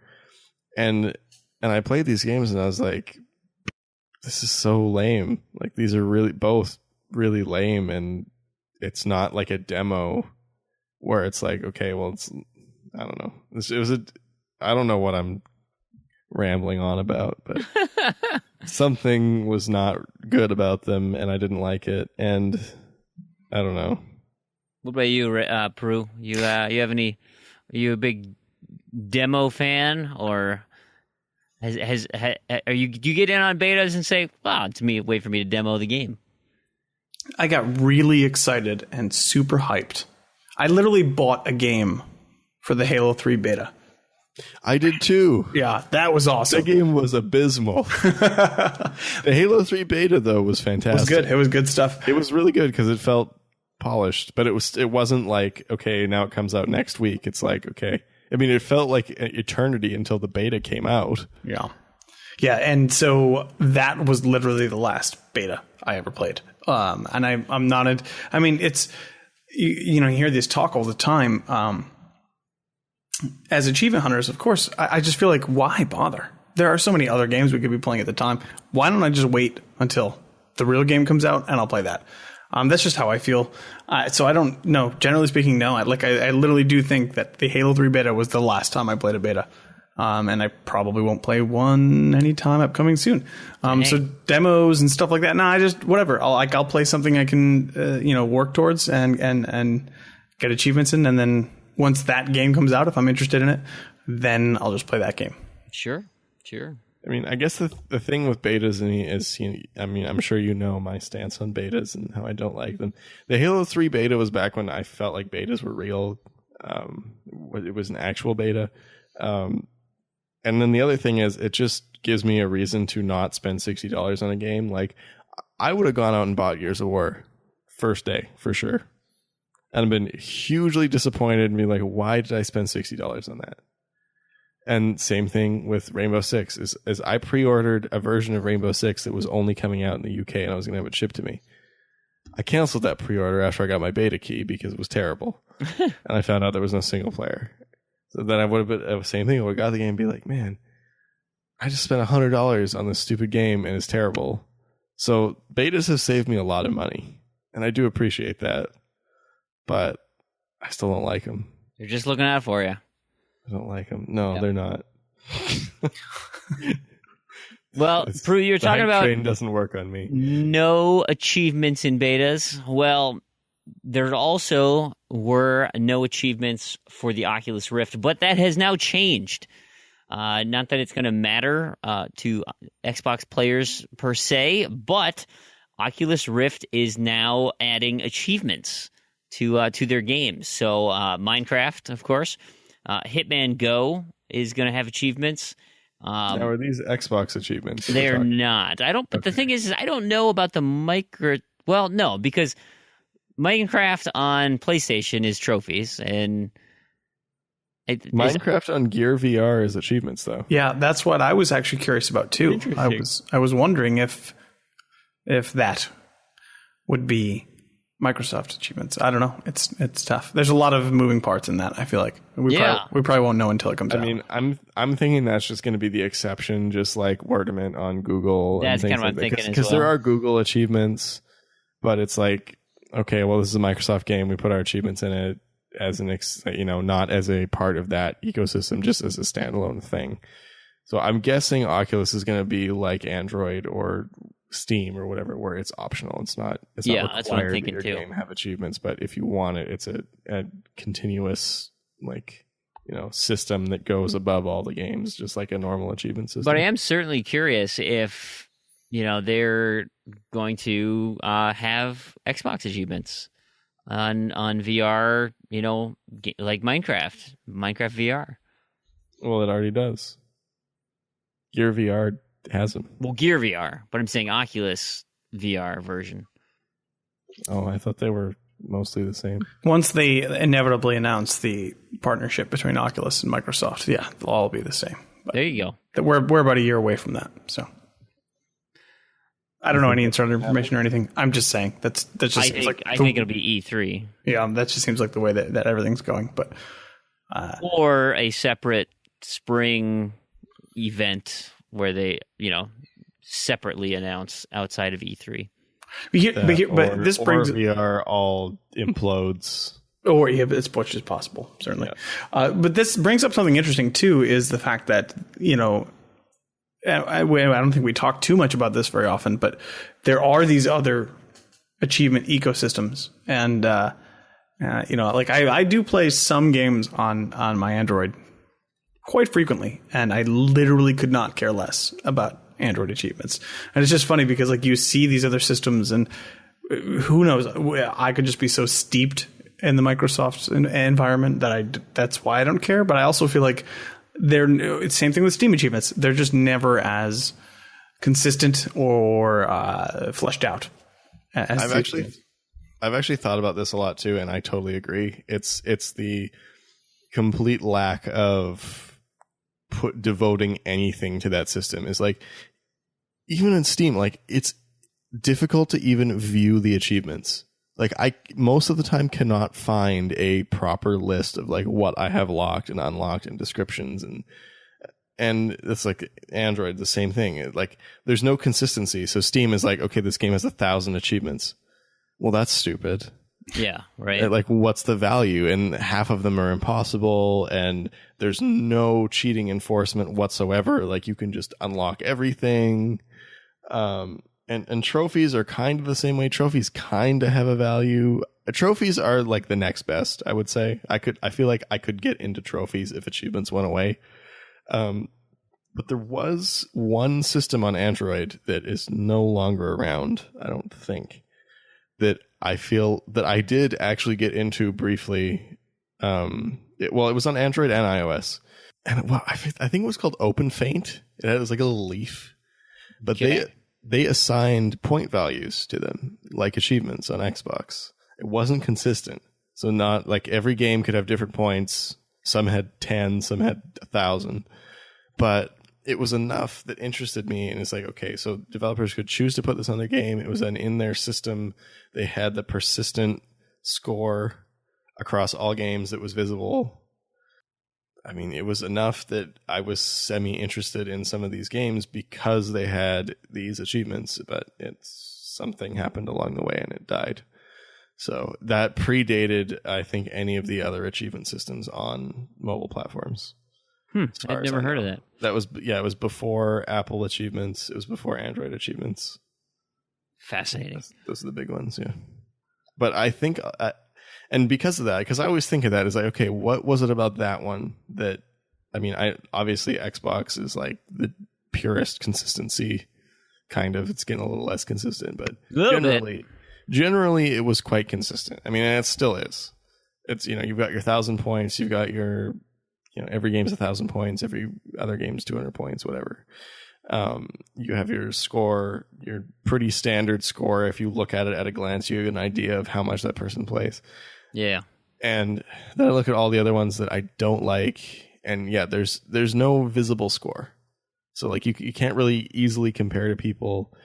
There's no consistency, particularly with Steam. I mean, because the Steam achievements are the ones that I really feel like are just the least thought out. They're just like, okay, everyone's doing achievements, I guess we need to make them or something. Well, I don't think there's like a governing body that cares, that it's the developers, you can go do it. Oh, this is what Microsoft's doing? Yeah, we'll just do it. Yeah. But Microsoft, when they started, was like, no, this is important to us, and so we have rules. And so you establish the foundation, and now those are the rules. And Steam's just like, I don't know. It's open platform. Do whatever you want. Steam, we don't care. We've got like 3 employees and make $1 trillion a year, so whatever. Yeah. You can tell I really love Steam. Love Steam. So no. What was I going to say now? I had one more thought. Oh yeah, it's interesting that Microsoft was the first one to do it, and to this day is still the best because they got it perfect first go. It's pretty crazy. Which is very uncharacteristic of Microsoft as well. And seriously, for Microsoft, usually it's like they got one really good piece of an idea right, and then the rest was abysmal, and then they just abandoned it. Because that seems to be what they do almost all of the time. Certainly a track record, that's for sure. Yeah. It's like Games Win is live. Yeah. Poor Games Win is live. Let's move on to Remedy made some news this week. Obviously, the makers of Alan Wake and Quantum Break, they are getting into multiplayer gaming.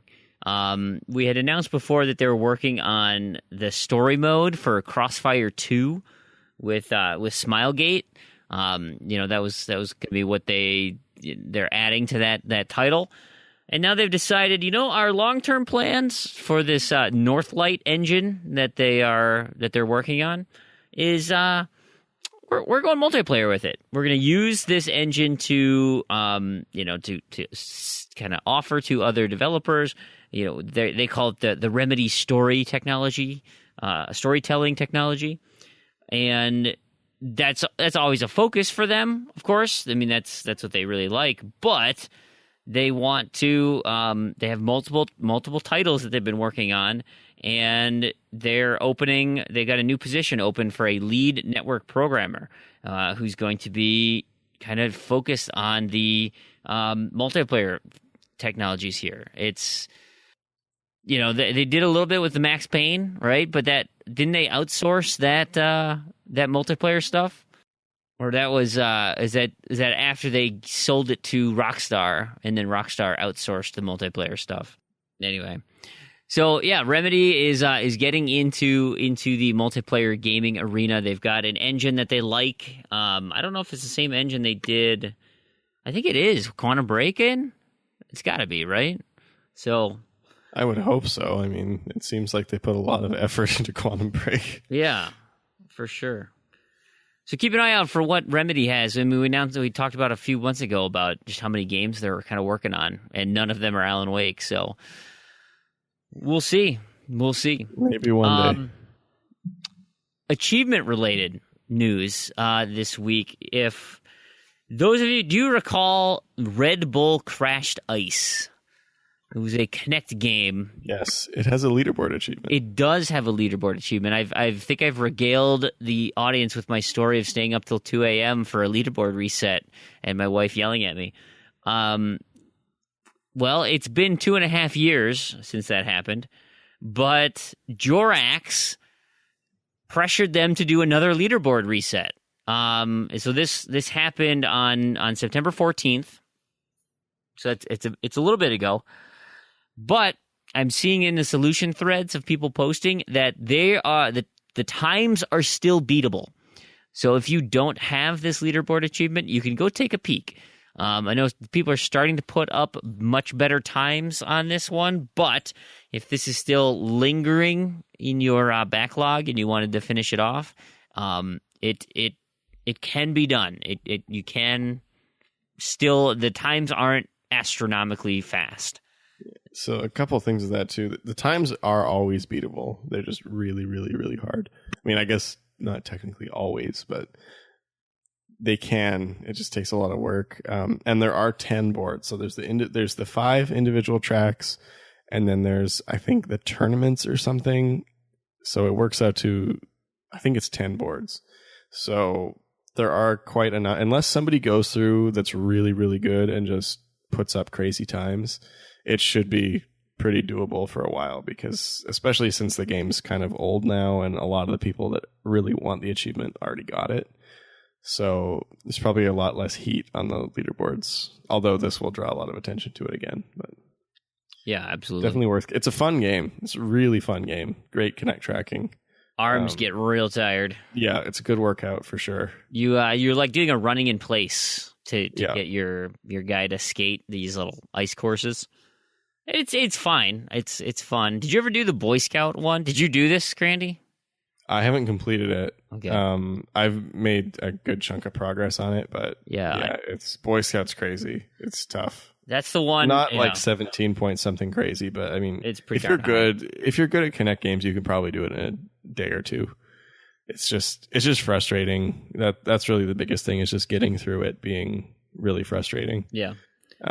But the nice thing though is the tracking is really good. It is surprisingly good. Yeah. Yeah. Especially given it's like a $5 game, even at release. I think it was $5. It's, for what it is, it's very well done. All right, and one of our last pieces of news here, it is our last piece of news, is Rocket League. Just want to kind of give a PSA for you out there, Rocket League players. Not that this should be an issue, because Rocket League is relatively easily completable from an achievement standpoint, although the new certified item is kind of being a pain. But they just came out with the Rumble update, kind of the free-for-all mode, and what they've kind of done a blanket like, hey, by the way, just kind of give you a heads up on our cheating policy, just to let you know what our banning policy is. So they're drawing attention to it because of what's been happening recently. But of course, no trolling or being a jerk or harassment and stuff like that. That's pretty self-explanatory. Secondarily is no selling in-game items. Of course, in the wake of all this Counter-Strike Go and these essentially gambling sites who are selling in-game items for real money. It's nothing new, of course. That's been happening since multiplayer gaming has been around pretty much. But that's always been a thing in RuneScape. You can't sell your gold or your account. I mean, it still goes on, and it has been forever. But of course, that's yes, you can get banned for that. Don't do that. But they talk about kind of what their policy is. Finally, what they did mention, though, is with the new crate and key system, that crate farming is not allowed, and that they will ban you for crate farming. And what is crate farming? It's essentially where a player will join a match and just not, essentially AFK, and have a chance then when the game ends to get a crate, right? You get a loot drop, and so they just can sit there and not do anything, and they're said, so if they see you doing that, if you're they can prove that you're crate farming, they will just boot you. So just kind of be a heads up. I know getting that certified item is kind of a pain, but if you're doing it without being subtle about it, you might get banned. So little PSA for everyone, just to kind of give you all a heads up. And then you can't get any of the achievements. Yes, that would be bad. That would be bad. So that moves into Knobs and Discos, our home for unobtainable and discontinued achievements. Crandy, what do we got this week? We had a few this week. So the roadkill achievement in Overwatch got fixed. Not sure what was wrong with it, but I saw that it got fixed. So good. Here. I don't follow that one super closely. The next one is Perfect Woman has 2 unobtainable achievements, Conservative Life and Family Life. And the developers are aware and working on a fix, so hopefully those will be fixed, because it looks like a nice, easy completion otherwise. No. And then the last one is, I just got this message during recording from Jack that apparently Frozen Free Fall? Frozen Free Fall on the 360 has had a whole bunch of, it's not a whole bunch, I think it's like 5 DLC achievements that appeared a long time ago and never got support. But apparently today, or very recently, there was a title update that added support for those achievements. So it may be completable again, which is really surprising considering it's this game on the 360. So what it was on the one though too, were those not affected? The one was always fine. I don't know if it didn't get the achievements or if it. Let me just check that one. That's bizarre. That game is a huge pain. I've heard it's a disaster. Let's see. Yeah, it did not get the title update on the one. Okay. So it's probably coming on the one now. And that's why the 361 got support. Because the way stuff usually works is 360 takes a lot longer to get stuff published and updated. So it tends to appear early. Yeah. Yep, I got you. So my guess is we're going to see that title update and those achievements over on the one. You know what? That would be a great candidate for Shovelware Cemetery. But in the meantime, you can listen to this week's Shovelware Cemetery. Shovelware Cemetery. All right, this week's Shovelware Cemetery, I am joined by nobody. It's just me this week. Damien was out having a child. So, just me. And we just have one game because I wanted to, given the price point and the sheer size of this game, I wanted to give it a week to itself. Just to kind of attempt to do it justice in the review. And with that being said, it is so huge that it would take tens to hundreds of hours to really experience everything this game has to offer. So with that being said, please factor that into the review, because it's kind of unrealistic to be able to sink that much time into it for a review. Now, the game this week is Kerbal Space Program, which is developed by Squad and published by Deported VB. So this game is I would consider it a heavy simulation game where, now I don't know this, I'm not a physicist, but from everything I've read about the game, the physics are praised as being extremely accurate. So it's like a hardcore simulation game where you build spacecrafts and fly them into space.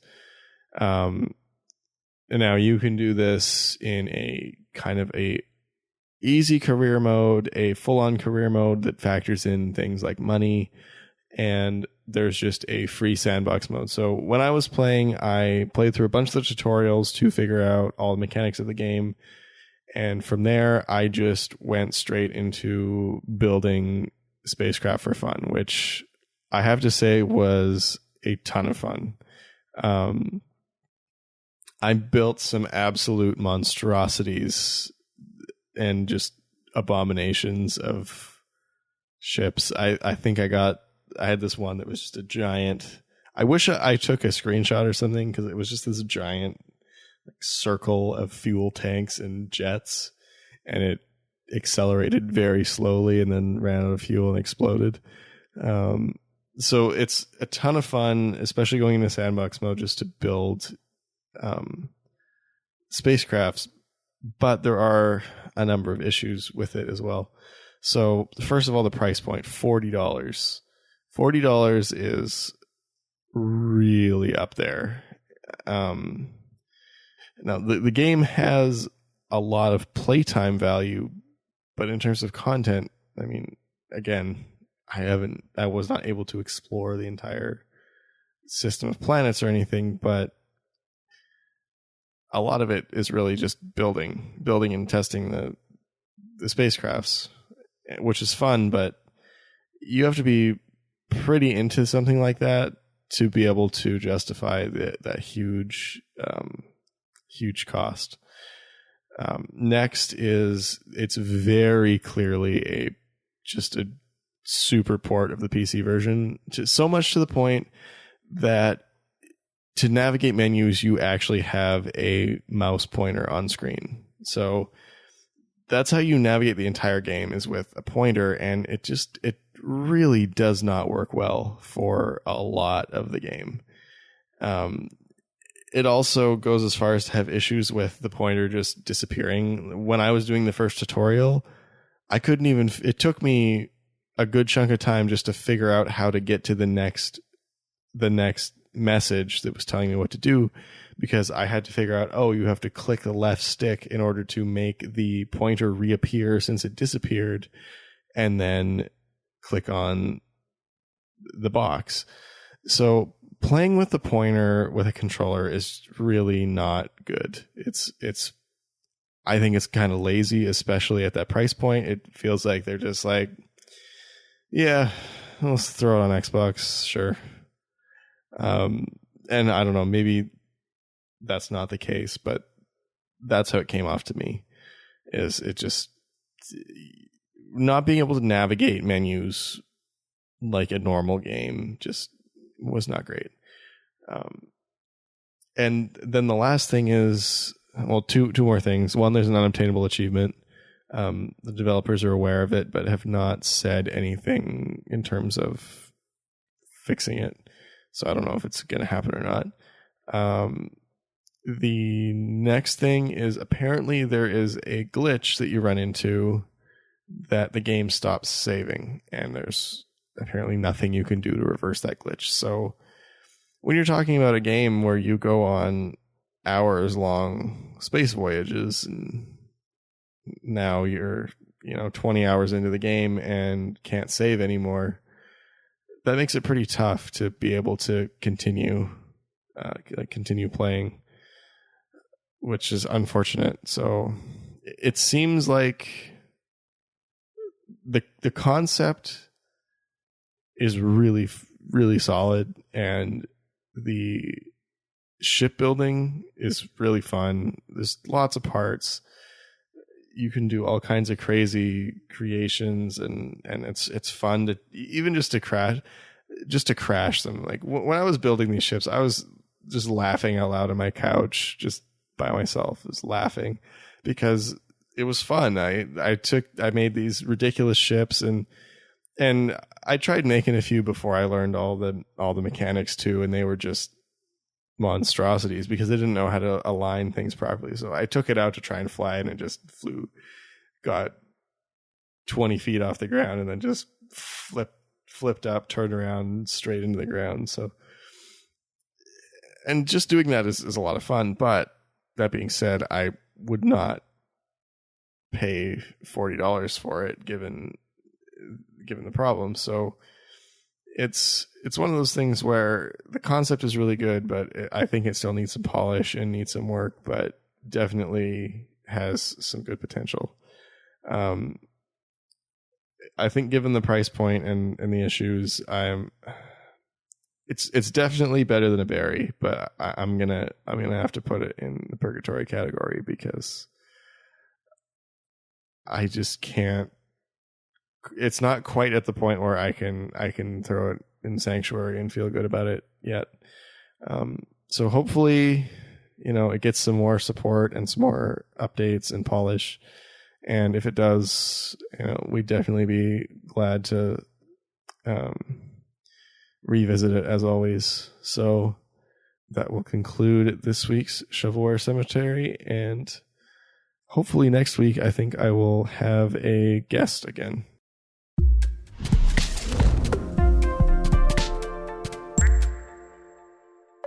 All right. Okay, so we are joined today, me and Randy, with Warren, also known as Planting42, and as a trio, we attended the Boston Indie Games Festival. Right? So yep. Boston Indie Games or BIG? Boston Festival of Indie Games. That's it. Yeah. Oh, there's my lanyard. Yeah. On September 10th. Yeah. At MIT in Cambridge. Technically. So yeah. For those picky Bostonians. It wasn't super big. There were definitely some interesting games, as you will find out. Do we want to save that one for the end? Oh yeah, so. I think that's a great closer. Yeah, I think so too. I think I will say before we get to it though, I think we ruined our entire experience by starting with that, because nothing lived up. Well, no, that's not true though, because I was actually really disappointed at first. Oh, okay. Without the rest of the story, I was quite disappointed. I mean, it was still what it was, but it became much better when we went for dinner. That's true. So anyway, more on that later. Yes, we will get to that. That'll keep you in suspense for our whole segment, so you have to listen to the whole thing and figure out where we plug that in. So, or like a DVR, you just fast forward to the end. So the first game we actually checked out was Loot Chest, or what was it called? Loot Chest, or I'd have to let me find the card. Yeah, but here, cards. Explain the premise while I look it up. Yeah, so while Damien looks up the title, the premise is it's a mobile game. I think Amazing Loot Grind. Yeah, that's what it was. Amazing That's Loot it. Grind. What it was is it's a mobile game currently. I think they're also coming to Steam. He seemed enthusiastic about consoles when we kind of mentioned it, which was kind of cool. And all it is I think the slogan was something like, filled all the fun of opening the chest without having to run the dungeon. Yeah, that was it. So you just open chests, and then there's two pieces of loot. You tap on the chest, open the chest, two pieces of loot. You take the most valuable one for yourself, and then you sell the other one. So, and as you accumulate more gold, you get better loot that doesn't actually do anything, but it's just fun. And you can equip it, and you get rare loot as you have more rare loot equipped. Eventually, and then eventually you get to the end and you reset and get a point and then start over. Or you prestige. That was it. You prestige because everybody loves prestiging. Prestiging now. So with that, it was totally free, and it was actually free, which is kind of cool. And the way they make their money is if you want to, you can watch an ad, and it will give you better odds for a few chests, but it's totally optional. It's not like the $300 bundle that gives you all of the rare loot instantly and stuff like that. So I thought that was kind of, it's not super crazy or anything, but for a free game, it seemed pretty cool. And if it comes to consoles, I'd play it. But as I said, it was really built to help people with their OCD for going and completing, missions or raids for loot. Fream. I need better loots. Okay, we'll just click it again. Yes! Yeah. There you go, more loot. And so it's for iOS and Android right now. So it is amazing loot grind. And they were coming to Steam. So yeah. Now, I think I got my order right at my notes. I'm pretty sure I wrote down all of them. Then next one of my notes was Flame in the Flood. Is that what you guys have? Okay. Yep. So yeah, that one is already released. But we had a chat with one of the developers for a little bit. Actually, the founder, CEO, and lead design, Forrest Dowling. So we did mention that we did look up on TA that the one achievement hasn't been obtained, though I don't think it's flagged as unattainable. But he confirmed that, I think that still doesn't work. We'll probably need to look at it. So one of those things I think we would want to hope from taking from that is, one, we can have him as a guest to confirm on that. But as an ID at Xbox title goes, one that we haven't played, though now we'll probably be able to play that for Shovelware, it really looked well done. I mean, as it wasn't really what did he classify it as? More of not a survival horror, but survival. Survival, like a natural survival. Like you just kind of, there's nothing kind of like over the top or magic or evil going on. It's just you're out in the elements and you have to fend off the animals and survive and find food and water and stuff. It looked cool, and it's procedurally generated, so it's gonna have some replay value. And as Damien said, we're gonna reach out to him. He said we could get a review code for that, and maybe we can ask him about the achievement in that if there's any upcoming plans to let our listeners know. About it actually being obtainable. Yeah, we didn't play it, but there was definitely a line for it. But just looking at it and just the gameplay, it definitely looked like one that would be enjoyable and was very well put together. It looked like he was saying, I think, first run through was at least 8 hours or something. I think it was like 4 to 5. Okay. Yeah, it looks like it has an endless survival mode too. So you can kind of just do the go as long as you can type runs as well. It looks like it's probably worth noting that it's also one of the more expensive ID titles though, because it clocks in at $19.99. Oh, okay. I mean, it looks like it. Like it I would put that in like the AAA indie category. Yeah. From what I saw of it, at least. Well, and the studio, I was just looking up before we started, the studio is actually made up of like, they've got people that worked on BioShock, people that worked on Halo, Guitar Hero, and Rock Band all in their studio. So they have some substantial experience by the looks of things. Yeah, and they're out of Boston, as the guy said, so that's why they were there showing their game at the festival. But yeah, definitely was one that I wanted to go back and check out, post. Yeah. Definitely. This could be one of those like actual worth it, like top end ID titles, because typically the ones that price themselves that high price themselves out of the market. So maybe this one's actually worth taking a look at. All right. So next on my list was Bright, which was a puzzle game that looked very, very similar to Zelda Link to the Past. Like, very similar. I think if I recall correctly, the dev said that it was actually influenced by Zelda, like you're saying. Yeah, he did. And I mean, the doors were like identical. That was the 8-bit looking one where it was the whole puzzle, right? Yeah. That's the one that we played for. We probably played that one for like 20 minutes combined. Yeah. It was pretty fun. I mean, like, the puzzles were hard. Even just in the demo. Well, yeah, and I think that was the other, and it wasn't a matter. I mean, yeah, because some of them, like especially towards the end, like when we were sitting back, like, no, you got to push it down that, and not only were they slightly challenging, they were most times like you get stuck playing puzzles and it's all in one room, right? It's very self-contained. This one, you were, going through the dungeons and you would have to do a puzzle in one part that would start impacting a later part. So it's definitely more than just here it is in a very finite, it's a much more drawn out.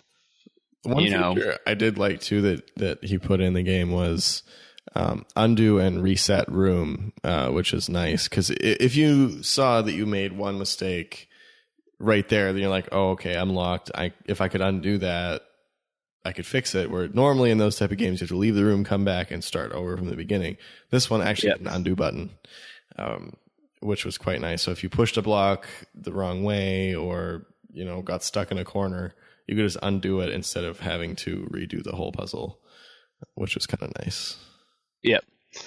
Yeah, that definitely was a nice feature of that. So, I don't remember what he said. Didn't have any plans to come to console. It was kind of like, I never thought about that. Yeah, which seemed like a lot of the devs that we talked to kind of were that way, where it was really just to focus on Steam and not even a thought of consoles. Because, I mean, I guess the history of consoles, it's unless you're kind of a console player, you don't really know how easy it is these days. Yeah, or the changes. Yeah, exactly. Yeah. You're not aware of the changes that have been made and that, there's things like ID. What was the one person they were like, have you thought about coming to console? Oh, yeah, we'll eventually get to iOS. You're like, oh, that was Dragon Dad. I forgot to write Dragon Dad on here. That was in between Flame and the Flame. Okay. Right? So we'll talk about that one next. Yeah. So really just a puzzle game. You go through dungeons, solve puzzles, mostly involved pushing blocks. At least in the demo, there might be more later on, but it was fun. Yeah. Seemed pretty polished in terms of like stuff working, which was nice. He definitely had his concept he'd put together. Yeah.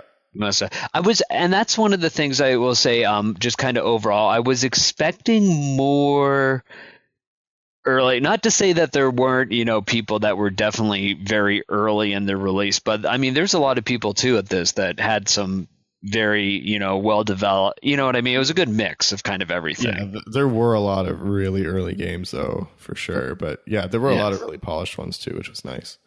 So yeah, now Dragon Dad, which was one that caught my eye. Just kind of the art style was, I don't really know how to describe it. It was almost like a book.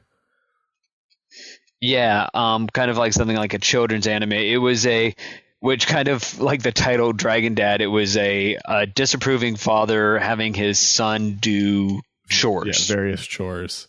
And it was all played just with a mouse. It was only move the mouse and click. That was all the controls.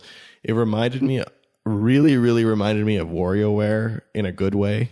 And they're just kind of these funny mini games you have to do really quickly. And if you fail, I think if you failed 2, you lost. Yeah, he was too disappointed in you, and that was the end. So I failed quite quickly. It was kind of hard to play because they had like the Mac mouse that is just not good. It's just really not a good mouse. And we'll be honest, that's why Mac is not a gaming console or platform. Well, I mean, you can plug another mouse in, but but he said they're kind of going for iOS because it's kind of built for touchscreen. It's kind of like some Windows 8 games where you can play it with a mouse, but it's meant to be played with the touchscreen. Which, having played it and watched other people play it, it definitely would go well on a touchscreen. I think. Did you play it, Damien, or was it just me and Warren that tried? No, I played it as well. So, yeah, no, it definitely was fun. I mean, it was a very, not brief, but yeah, I mean, it was, quick kind of mini game. So, yeah, and I think that's what they were going for, kind of like an arcade where you just, you're just thrown in. You don't really need much explanation. I think that actually made it better, the fact that it's just like, all right, here it is, and do it.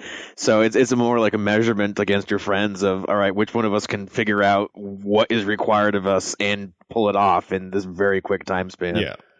Yeah. Well, and it was great for demoing too, because you could just, I mean, you could come back and play it a couple times. We didn't, but it would be easy to, because a lot of these games had pretty long lines, and unlike, PAX or something, there's no press line or anything. It's not big enough.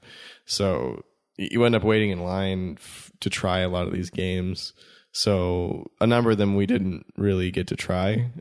We just watched other people or talked to the developers. But this one was nice because it was really easy for us all to just get in line, give it a go. And even though there were a number of people in front of us, it went so quickly because it was just, it's like playing in the arcade. Yep. So that one was fun. I don't think it'll come to consoles probably ever. Maybe Windows 10. Probably not. Doubtful. Unless you start porting iOS games to Windows. Yeah. With their universal drive writing, they're supposed to, but we'll see. Yeah. Yeah. It was fun anyway. Definitely worth checking out if you got an iOS device when it comes to iOS. It's a lot of fun. Yep. So next, after Bright, one caught my eye that was Mad Tea Party. The fact that it was a tea party, I kind of felt obligated to give it a try. So it was pretty early on. It functioned, but so it was like it was a logic puzzle game, was it? Yeah, we're trying to make everyone at the table happy by giving them what they wanted. Yeah, you had like certain things next to them, like on either their left or their right side, or as the table got larger, because you had more people as it went on. Yeah, and then you had you had 6 items, and you had to put the 6. You had to put them in the right spots, and certain items would trigger people to not be happy. Basically, you had to make everybody happy. Yeah. By finding the proper order to put the things. And you were given no clues as to where they went initially, so you had to just kind of go by trial at first. So you take an item, kind of put it around the table, see who doesn't like it, then take the next one. Oh, that was my strategy anyway. Then take the next one, do the same thing, and fill it in. But it turned out like there were a number of times where I was like, okay, well, this one has to go here. But then you filled the other ones, and you're like, wait, okay, well, that can't be.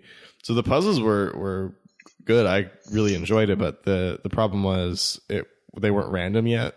So really, once you played it, there was easy puzzles, medium puzzles, and hard puzzles. I think there were 5 or 6 in each set, and they were kind of done by hand. But once you do them all, then there's not really much replay value because they're the same. But the devs were talking about getting it randomized so you can get more out of it. I think it was PC or Mac only at this point. It's pretty early on, so I don't think that'll surface for a while. But it was fun. It was a fun kind of quick puzzle game. Yeah. Was I the only one that played that one? No, I played it as well. Oh, okay. I did the medium. I did the medium table. Medium as well. I just watched you guys. It seemed like it was a longer one. The flower game that you might be talking about next was kind of catching my eye. Yeah, that one I didn't even see that one, I don't think. Yeah, so Tea Party. Yeah, so right next to the Tea Party, and I didn't write down. Did you write down the name of that one? That was the name of that one. Yeah, so it was a genetic engineer. Basically, I'm trying to think of games that are like it, but where you take two classes of so you're basically on an island with a bunch of flowers, and you would pick 2 flowers, and you could cross-pollinate them and be able to create a new breed. But unlike other things, other kind of games that do that kind of breeding mechanism where breeding X and Y gives you Z, it wouldn't always give you the same thing. It was basically much more like, how do they use the example? It's like kids. If 2 adults have a child, if they have a second child, doesn't turn out the same.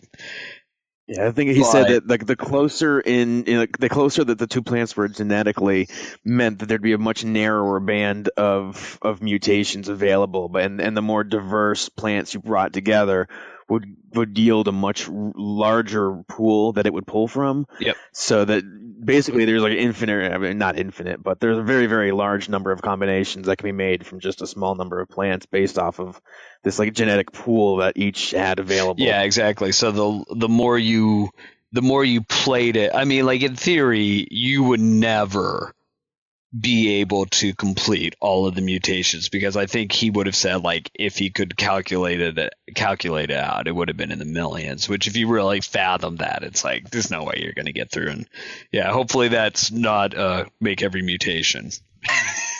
Breed all flower variants. 100. Yeah, exactly. You could have a mutations found leaderboard. I mean, that would be interesting, just to kind of see amongst your friends how crazy you went with building the flowers.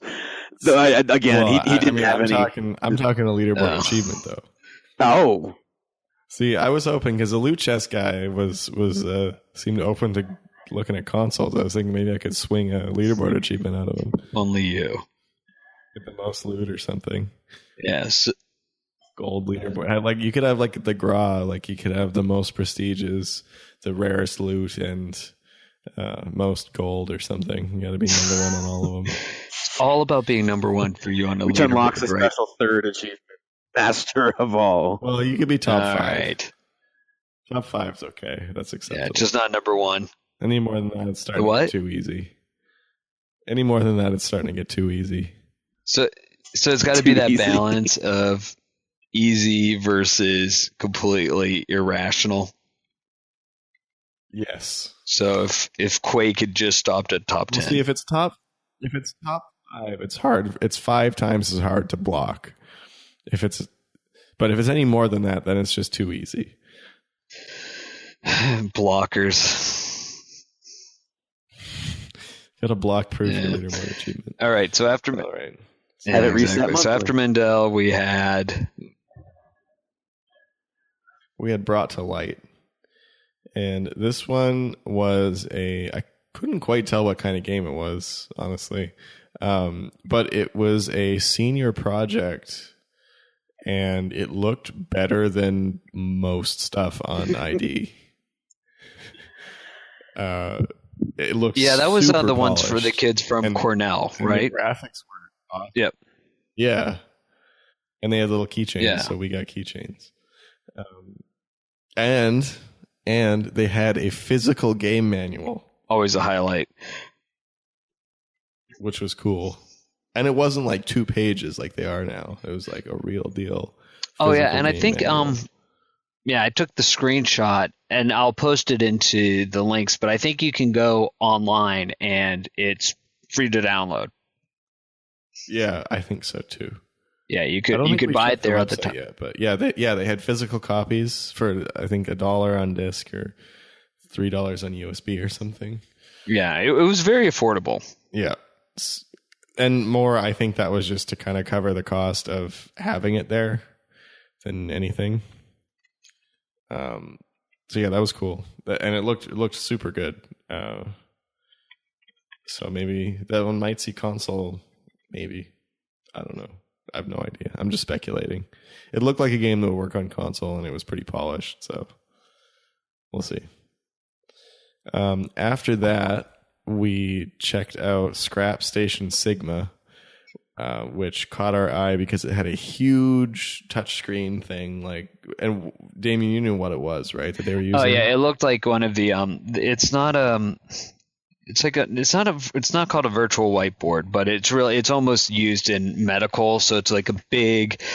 Oh, what size is that? That's like a 32-inch touch tablet. I think it was bigger than that. Yeah, well, it's big though. It's TV size touchscreen. Yeah. And so explain the game, because you played a lot more of it. So yeah, that's true. I guess I was the only one that really played it. So it's kind of a story-driven resource management game for the most part, and again, kind of like Overcooked, not in the same way as Overcooked, but time is a very valuable resource. So it has I think you said there were going to be 10 episodes when it was done. and each episode affects what happens in the next episode, and you'll have a summary after each one of who likes you, who doesn't, and you can redo them to change that as you go.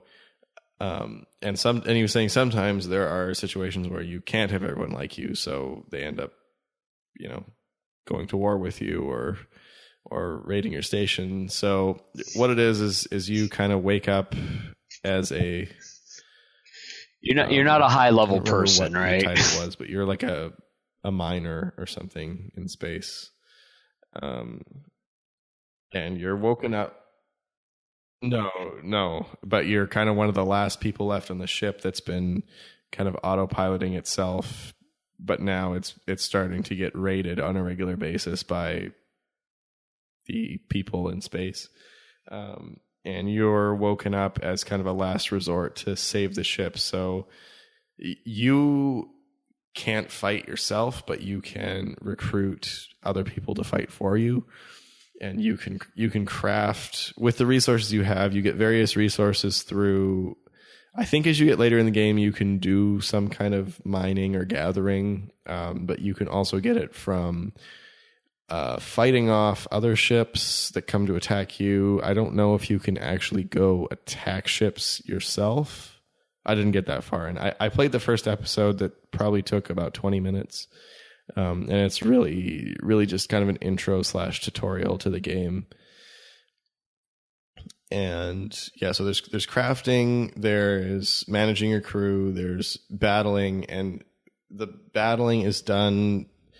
It's kind of like, I want to say like Civilization, where you just kind of enter the battle and then watch it happen. There's nothing you can do once it has started to influence the outcome of it. So you have your guys go into the enemy station or have the guys invade your station, and then your hired people you see them running around on a little grid and fighting the other guys. There's the only thing you can do is, I think you get to control a laser beam, so you can kind of like, if you can aim it well, just zap the other guys if you can see them, but you can't see the whole area.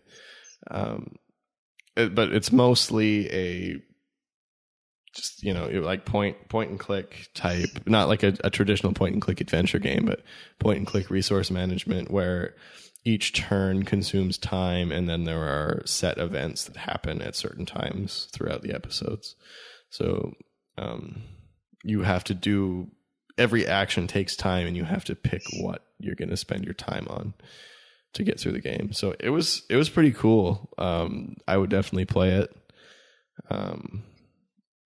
The developers had a lot of emphasis on the story, which was kind of nice. So you get it seemed like pretty good gameplay in terms of the management aspect, plus you get the story aspect, which is kind of cool. They were saying right now all of the mechanics and gameplay are done, and they just have to finish writing it. So it sounded like it was coming pretty soon. Do you remember when? It says early 2017 on the handout they gave us. Yeah, that seems about right. Yeah, that one was cool.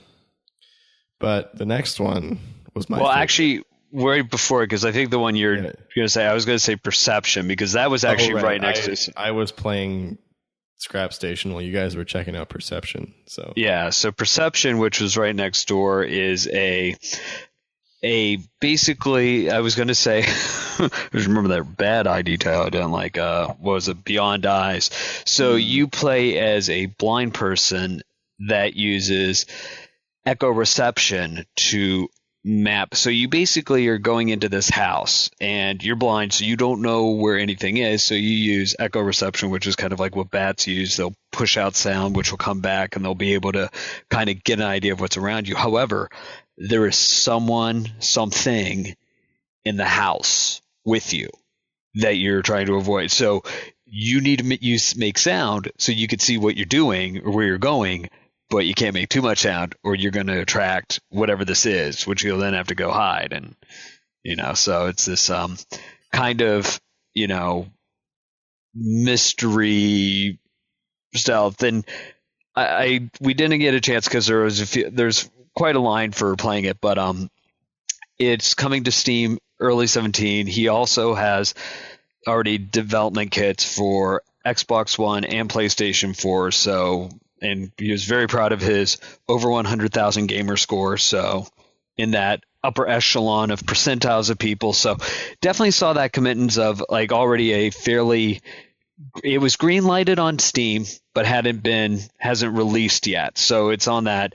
He wanted to wrap up making a polished PC game before, deving it for console. But just from looking at the people that were playing it, the game actually looks really nice, really clean, and it's definitely a take on that kind of idea of you don't know the map or why you're discovering it, but in a way that has a much more, as I said, like I remember Beyond Eyes being kind of the same thing, but I like that idea of just the dark atmosphere and hey, there's something after you need to figure out where you're going, but you're also trying not to attract attention. I was kind of hoping for that in Beyond Eyes, which I never got.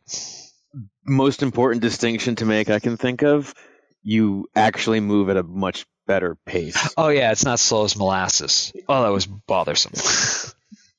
Yeah, it looks. I just briefly looked at it, but it looked finished. Like it would look totally smooth and functional. So. Oh yeah, as far as I was concerned, it was definitely a well put together game. That was it. Just looking for a place to be put out. Consoles would be a great place for it. Yeah. The one thing I wouldn't know from that is kind of how long the game would be. Like if you just have to go through the one house, depending on how big the house is, and you're like, okay, that's it. And you're like, okay, looks good, but is it a 1 hour game or is it something that is going to take you longer than just 1 hour? I guess the other thing, I just kind of assumed it would be different every time.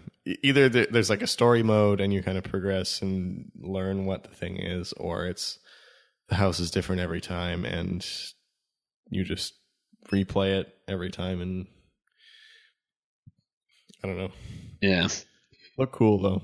Yeah, definitely good, and something that, we'll be reaching back out to them as well. So as we get more news as it gets closer to release and kind of things, so it's definitely one we want to kind of follow back in. So. Yep.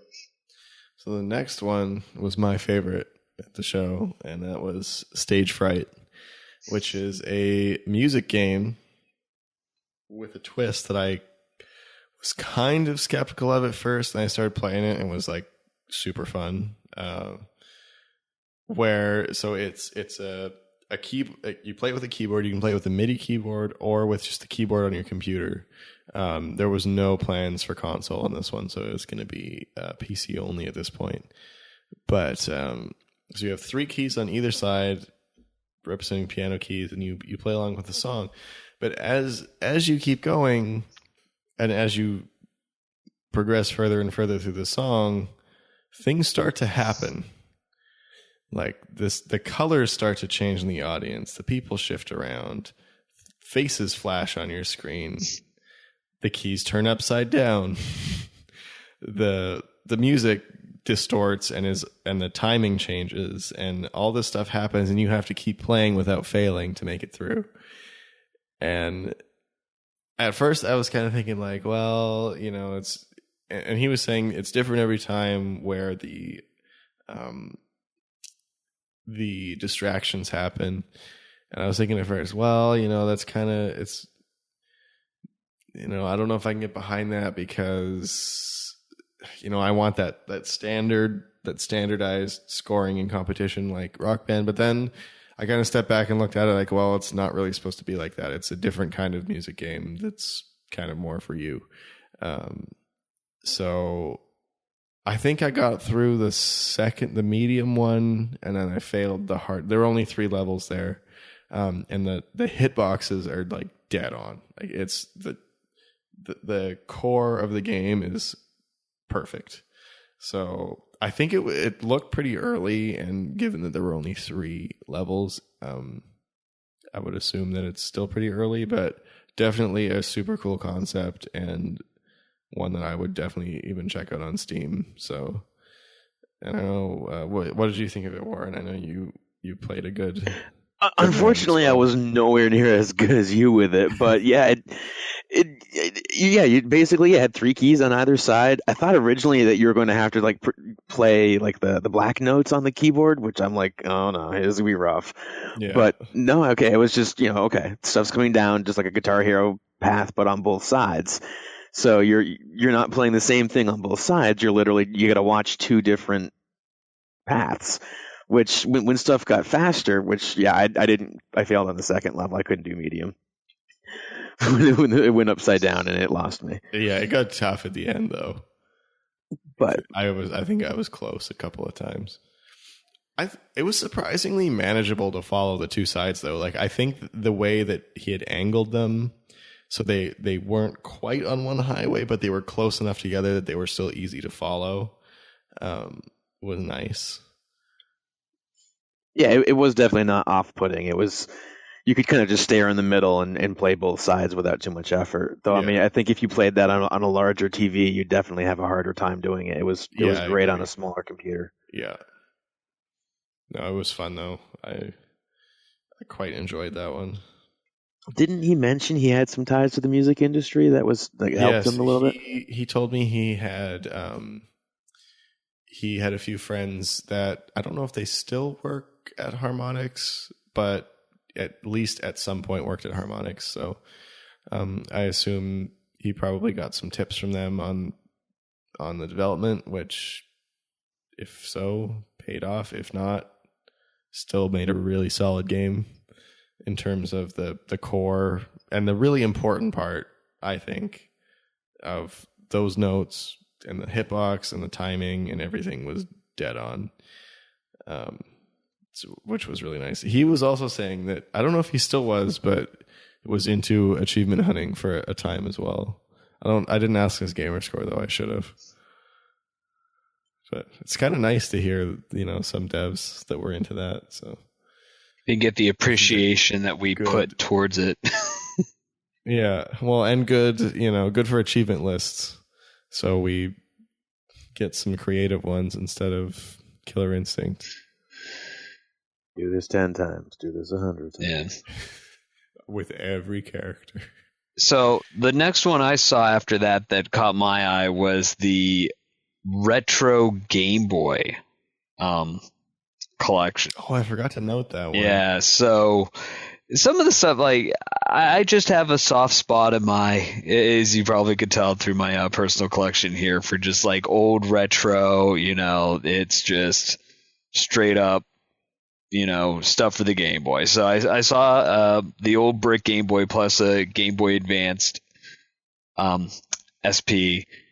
So I was like, ooh. It didn't look like an original Game Boy though. Which one? It looked like some kind of redo. The one that they had there. Oh, the clamshell one? No, the old. Oh, the green old one. Yeah, the like Ecto green. It looked like. So after I kind of got out of the old brick ones after they started doing the black and the multicolor and the yellow, because I mean I had the original mid '80s. Yeah, I have the original one too. Yeah. And it didn't look like that. It didn't look like a mini though either. Oh no, it definitely wasn't one of the minis. It was like, okay, here's one of those old school, the big ones, but with a different shell cover. I'm sure at this point too, it's a few companies have gone out and it's like some of those Xbox 360 covers. You can, once you know the size, you can fabricate something different. You're like, whoa, that's totally custom and awesome, and not licensed. Well, I even have that on my PS1. I have an orange PS1.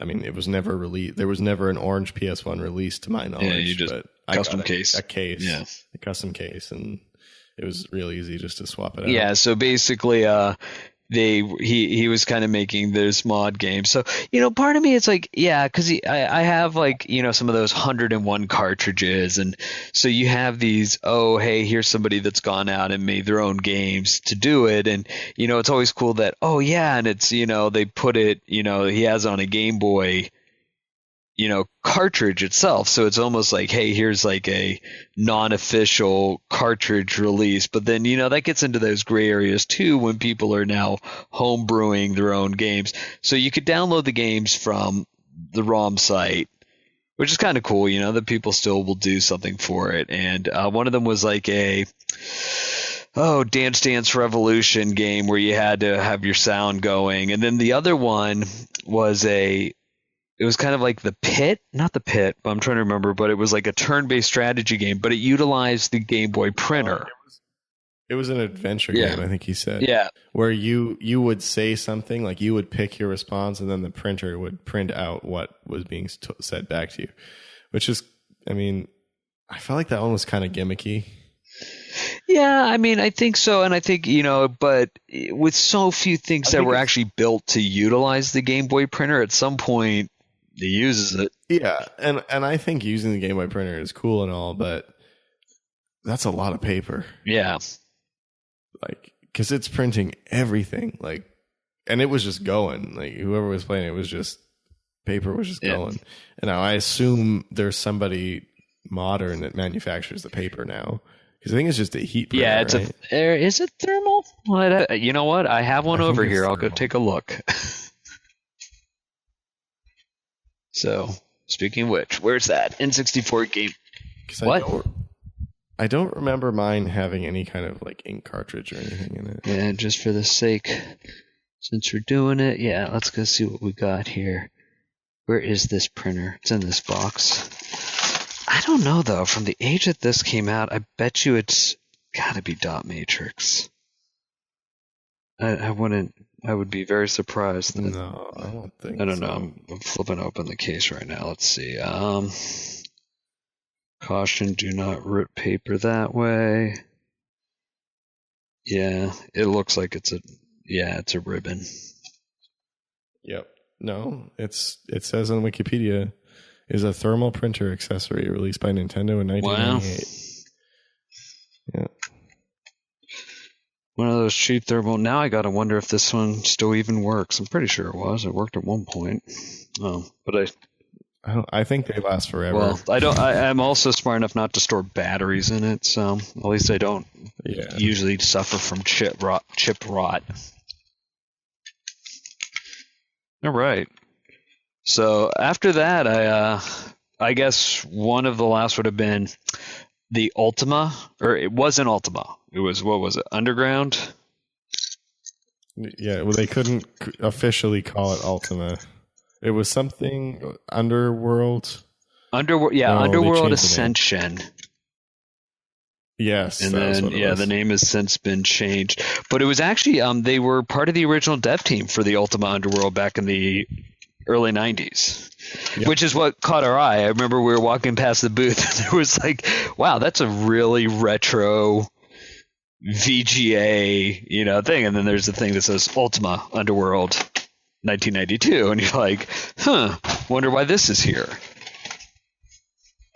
So the team is kind of – it reminded me a little bit of the Thimbleweed Park in the sense of, a lot of the original guys from – or not all of them, but, some of the people from that original, hey, this is what they made, kind of get together and they want to do something that still goes on the vein of that, but definitely – more modernized. So they actually, I don't remember if they or the name, but they actually got one of the artists that had created the Big Daddy.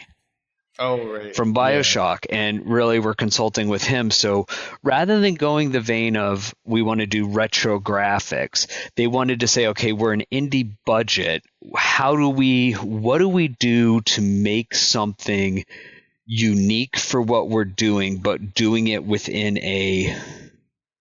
within a budget, right? They don't have unlimited budget to go completely crazy on graphics. So they wanted to do something unique and then something that works. So they actually had him, I guess how they said, they actually got sculpting done by him and said, so when they were having to kind of explain to people, this is what they're going, they will give the sculptures to the people going, this is what we're looking for, this style of how do they say, like a tool worked kind of door. So rather than having it being very super clean, it's much more of that, gritty, you could tell that it was handmade type things. So when you go into the Ultima world, which Ultima back in the 90s, based on, Warren, did you do a lot of Ultima originally? I didn't play a whole lot of it, but I definitely did play a couple of the. So you're at least familiar with the rune system of how it was. He was honestly almost losing me there. I vaguely remember. Yeah, that, so it sounded like it was taking that system that was again what you were constrained to back when you were developing something 20 plus years ago, but using that as part of the foundation and now being able to really take it to that more modernized level. So I think he was saying he wanted to try to make a language from it. Was that like you would use a rune that said build and a rune that said tree, and you put them together and the game's like, okay, he wants to make a tree. You put them together and point where you want it to go, and then it'll kind of interpret that, which was cool because the way he was talking about it is he wanted there to be kind of like a learning curve where you had to kind of learn this language through some extent, trial and error. And as you kind of go through the world and use the runes, you would kind of figure out, okay, what does the game interpret that as? So if I look up at the ceiling and pick these two and then use them at the ceiling, it's gonna make this happen. And if I look at the floor, it's gonna make something different happen. If I look at the wall, it's gonna make something different happen. And as you use it, you kind of understand how it works. And I thought that was super cool. Yeah. So, it was definitely one of those titles. So that looks like it's still was it Kickstarter? I know he was talking about backers and all that. I think it was already kickstarted. Yeah. Yeah.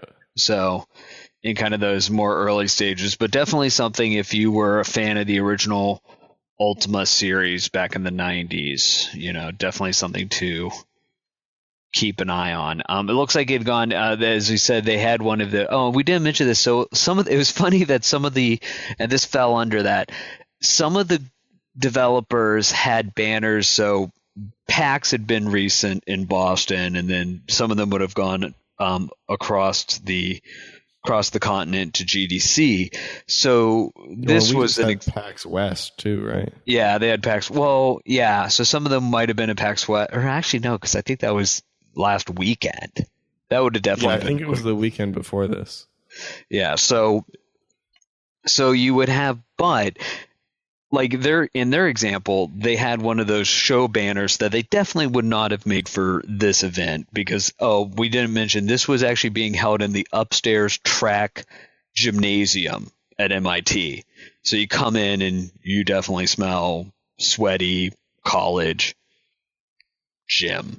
It was pretty much miserably sweaty the entire time. Yeah. In that room. Yeah. It was so hot and there was no breathing and people and computers and there was a lot of sweating. Yeah, so no, but the point being, so the banner there that he had it had the name that they must have had at least one iteration ago, and it had since changed. So you're like, oh, this is Underworld Ascension. Well, no, now it's called this, and you're like, okay. Yeah, I think the current one is Underworld Ascendant.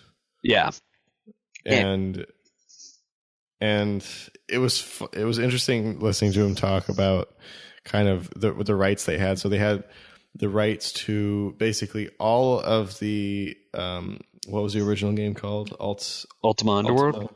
Ultima characters, all the story. Like I think all the assets, pretty much everything except the name. Or Ultima still is owned. It's all owned by EA, and so but they have the original character. Yeah, which was still owned by the guy who created it. Yeah, King something, or what was it? Lord. I'm trying to remember. But yeah, exactly. So they could use Lord Byron, I think it was. So they could still use Lord Byron's name, but they can't use any other than the named assets. Or no, they got the rights. Just the name of the series. That's it. Yeah. That's the only thing they couldn't use, pretty much. Which they got from EA. Yeah, they could do everything, and they could use certain things, but they couldn't put the Ultima name on it. Yeah. So basically, it's Ultima 3, without the name. With a different name. Yeah. Everything except the name. Yeah, which is and it was kind of funny because part of our conversation, started going into that path of when you work for these development companies at the time when you're, you think about it like if you were one of the original, just for the sake of argument, say you're one of the original creators of, say, Assassin's Creed, right? You could have had all of this, but you leave Ubisoft, but you realize once you leave Ubisoft, you have no rights to anything that you might have created prior to that being developed, right? And they've taken it, but it would be, rather than Ubisoft milking Assassin's Creed for everything it's worth, it's if Ubi released one or two things and just, okay, we don't actually, and he was talking about it was like, we don't want to take the time to develop a new game. And actually, you as a third party want to develop a new game. That's great. But it's not even worth our time to really talk to you about it in case that it would do bad and give a bad name to this IP that we're not even using anymore. So it's like EA will never probably put the ultimate name on anything, and they're not going to even take the time to have an attorney talk to another company that wants to stick the ultimate name on something, just let it die, which is kind of weird, but, big business. Yep. So then now that was the last thing we did, but we saved the best for last. Well, there was one that we did that we didn't mention, but I can't find the name for it on the list here. Was Which the one with the PS Move controllers? Right. Silent, or here it is. Sad Hill Cemetery. Yeah, that one. That was it. Okay. That was a fun little, okay, the idea was, I guess this one is literally Mac only, or Mac and Linux only is what it's being. Mac and Linux, yeah. You had to have two people. You grab the PS Move controller, you point it at the ground to ready up. Like, you're aiming your gun at the ground. And then the bell tolled a random number of times, and when it finished tolling, you would draw on your opponent and shoot them. It was the simplest idea, which, it's simple. There were no graphics. It was just colors. Yeah. You played as a color. You could choose your color, because it was supposed to. You could. And it was, I think the idea was it's just supposed to be you. So it's, it's you and the other person dueling each other. Warren got me pretty bad. I don't think he probably beat me by about a second on everyone, and me and Damien got a tie, which is pretty crazy. That was good. That was pretty intense. Yeah. It looks more like a proof of concept of something you would use in something bigger almost, because there's just nothing much to it unless it's that as a little party game. Here, shoot each other. Yeah. But it was very fun, though. I'll definitely say that it was a lot of fun. Now, I don't know how long it would stay fun for, but playing a couple times was fun. Yeah. I got to play again because I was a loser. We figured that way you at least had a fighting chance to, come out a winner. Which you did. And we had a tie, so it was good. Yeah. It was close. Yeah. Anyway, now on to the gem of the show. Yeah. Now, one thing I do want to say, while we were talking, I've done a little bit of digging, and in the program, because as I said, I thought that this was originally a thing. She is listed in the program. If you go to page 17 under Pollywog Pond, that icon is the same icon that is on the business card. So she was legit. She did not get snuck in. Yeah, so. Oh, okay. With that. I'm mistaken then. Yeah. Now it's even weirder. Yeah, so I guess to preface, so while we were discussing about what we were going to go do, what we were going to see, I get this. I had found this before you sent it to me too. I don't remember where, but I think when I was looking at their Twitter or something, I had stumbled across this and thought it was super weird, but didn't really think anything of it. Yeah, but then when you sent it to me, I was like, oh yeah, I saw that. It's super weird. We got to check it out. Yeah, so it was just Ski Bunny for W4M, just like in a Craigslist personal.com. And that was all the page. It was basically the load screen for the game, let you go into detail, but without the game. And so you just were reading this with some very bizarre music? Playing. Loosely called music, yeah. Air quotes. And it looked like a site from the 90s. Oh, yeah. Just this, what is this? And we need to investigate. Yes. So this was obviously top of our priority list. Yeah. So yeah. So how are we gonna? So we walk in. We're walking around looking for it, and then, kind of from down the aisle, we see there was a thing that said who wore it better, and there was some hair and on basically the hair, the pink wig that was on the splash screen of the website was there. The title, who wore it best or who wore it better. Who wore it better, which is the title of the game. Yeah. We've been calling it Ski Bunny, but air quotes game. Yeah. Wow. They'll find out. And yeah, so the title of the game is Who Wore It Better. Yeah. Featuring Ski Bunny. Yeah. Maybe the title, I don't know. Yeah, but it is for mature audiences only. And so there was nothing actually, so where all the other stands would have had, screens facing kind of the audience where you could go and play, that was not the case here. There was just literally a music stand with a piece of paper taped to it saying, this game, basically a photocopy or printout saying, the game is not suitable for, children, mature audiences. And so you had to go onto the other side of the table to sit with Ski Bunny to Ski Bunny herself, experience her life, her game. And so, as she explained, and I will be butchering what she told me, just because I can't remember, but she had this game, air quotes game, is to experience the life of a party girl, which she is, maybe, without having to go through the same experiences she did. So if you wanted to know what it is like to be a party girl, you would play this game and you go through trying to give in two images and go, okay, which image really encapsulates who Ski Bunny is, which if you read the beginning page of this game, air quotes, you're trying to find to transcend to a different stage of enlightenment through Ski Bunny and being a party girl, which is in essence to get free drugs and sex. That's not accurate, guys? She did say that. I do remember she was saying something about picking the one that you think, or something that will lead to getting free drugs and sex. Yeah.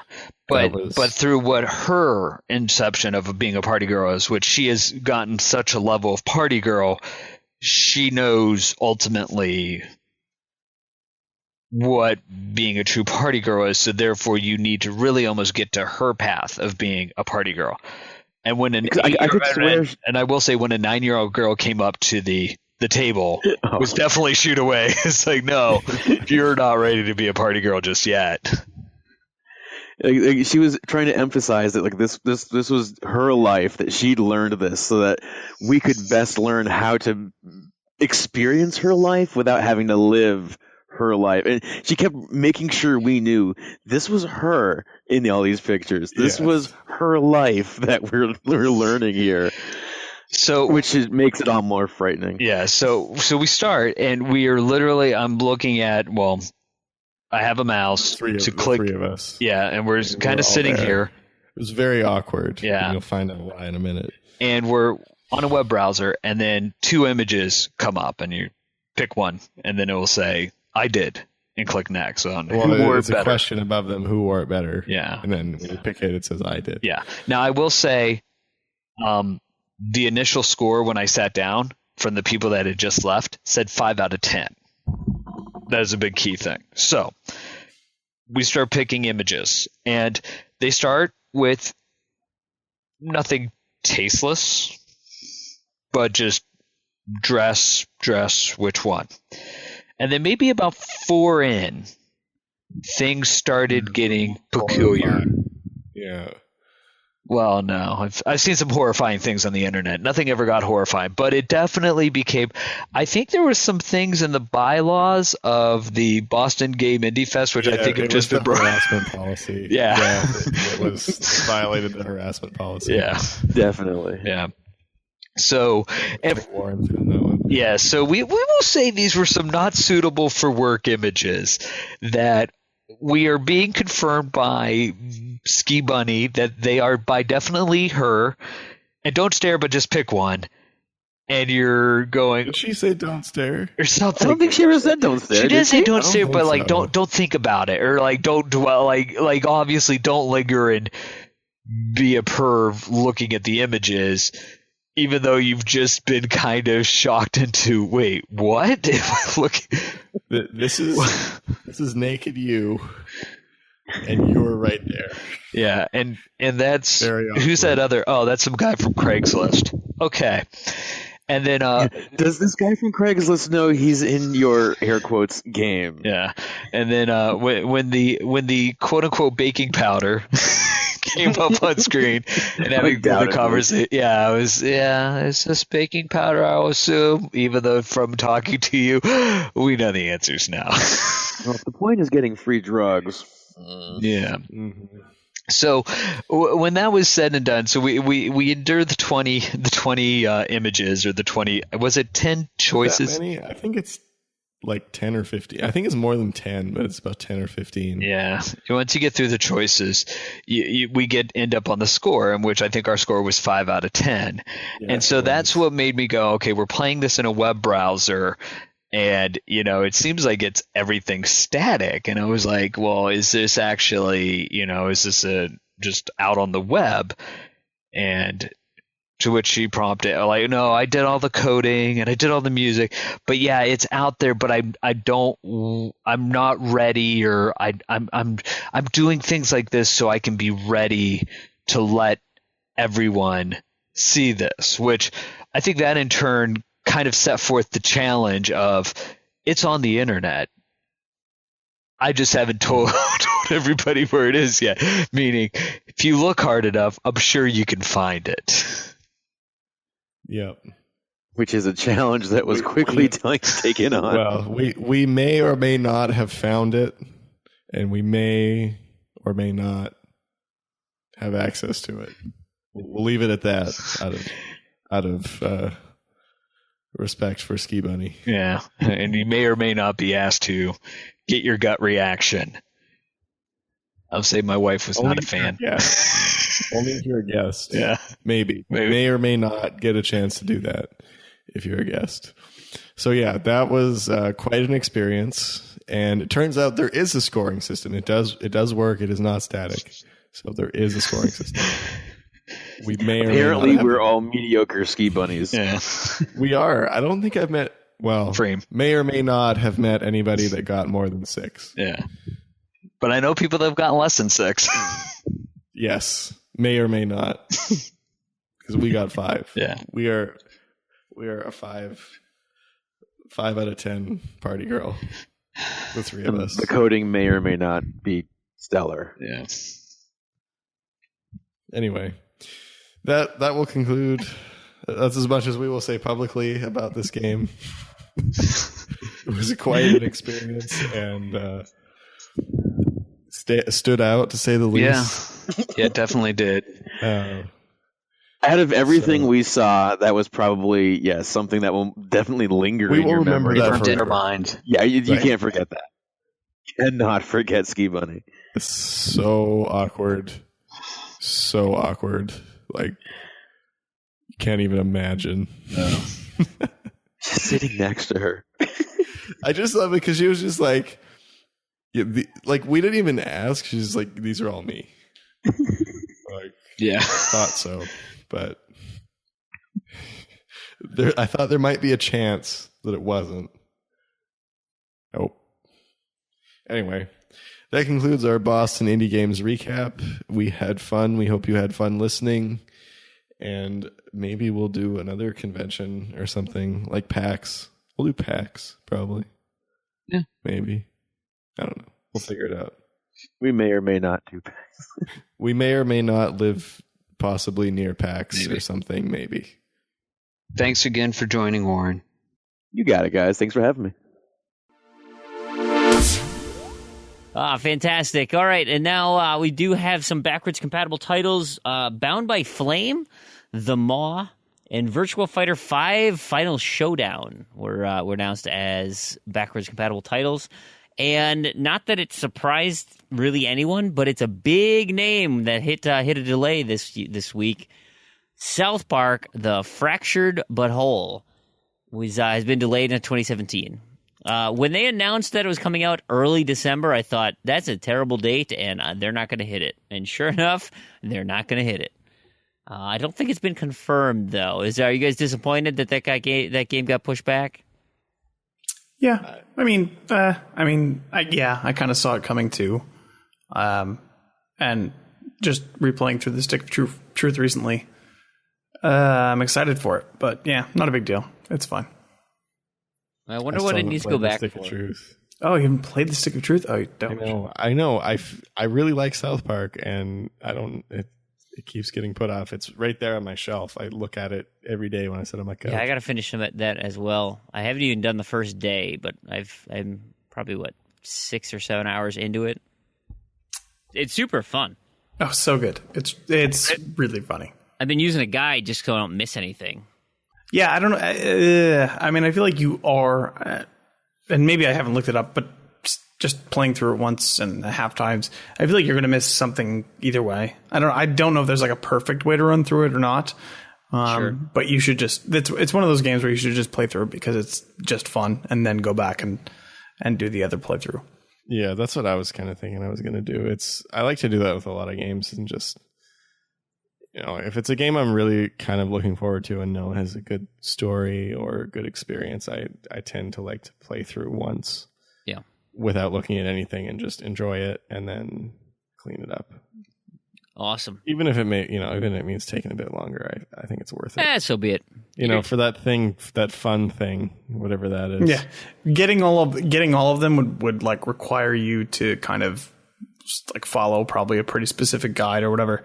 And it's a game based on humor, which is all based on timing and context. So you would kind of lose most of the enjoyment out of that game if you do that. Yeah. So yeah, definitely play through it once without that.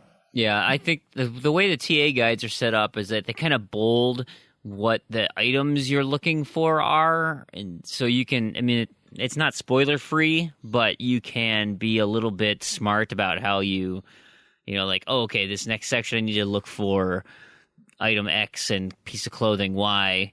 And then if you miss it, they'll kind of draw your attention to, hey, this is missable, so you can't come back here. Make sure you pick this up. But anyway, I think that'll do it for the show tonight, guys. So thanks for being a part of it. I thank you, all you out there listening. We appreciate that. I hope you enjoyed it. If you guys do listen and you enjoy the show, if you guys could help us out and give us a rating on your favorite podcast listening app, that would be super helpful. It's a great free way to help out the show. Of course, you can visit our website, zed2zed.com, ZEDTOZED. We'll have show notes there, credits, links to everything we've been talking about. Fantastic place for all of our news resources and just get in touch with us, because we do get emails through there, contact@zed2zed.com. One of the favorite places to reach out to us is Twitter, of course, @zed2zed, ZEDTOZED. And our new favorite places, the Z2Z forums, discourse.z2z.com, or, of course, Discord, where you can come and just chat with us. I do want to thank all the sites and tools that have helped us make this show. Libsyn, Discord, Trello, Twitter, Discourse, and Zencastr. Although Zencastr, you've been a little naughty tonight. But I'm sure the show is going to come out awesome, because we've got a great editor in Tarragon. He is fantastic. As far as the sites that help us out, TrueAchievements.com, glorious. I'm so looking forward to the Ultimate Head-to-Head Challenge starting up very, very soon. Game Informer, Engadget, GameSpot,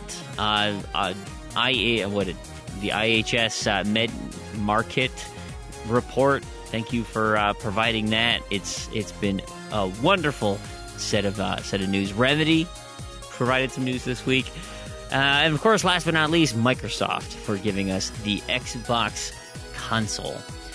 So, on behalf of Crandy and Proulx, this has been Brandon, and to all you achievement hunters and Gamerscore junkies out there, thank you so much for listening, and we'll catch you next episode.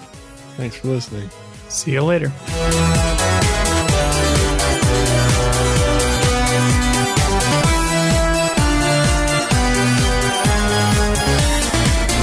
Now we're recording for real. No, I just did the test and it was fine.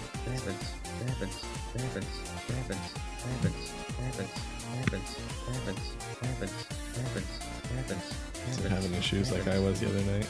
Just wacky. Time Warner came and fixed my internet. I was just telling Proulx about that. I had like a rain damaged line, so they came and replaced all my lines. Oh yeah. I had to call in Comcast today and be like, hey, so my TV is.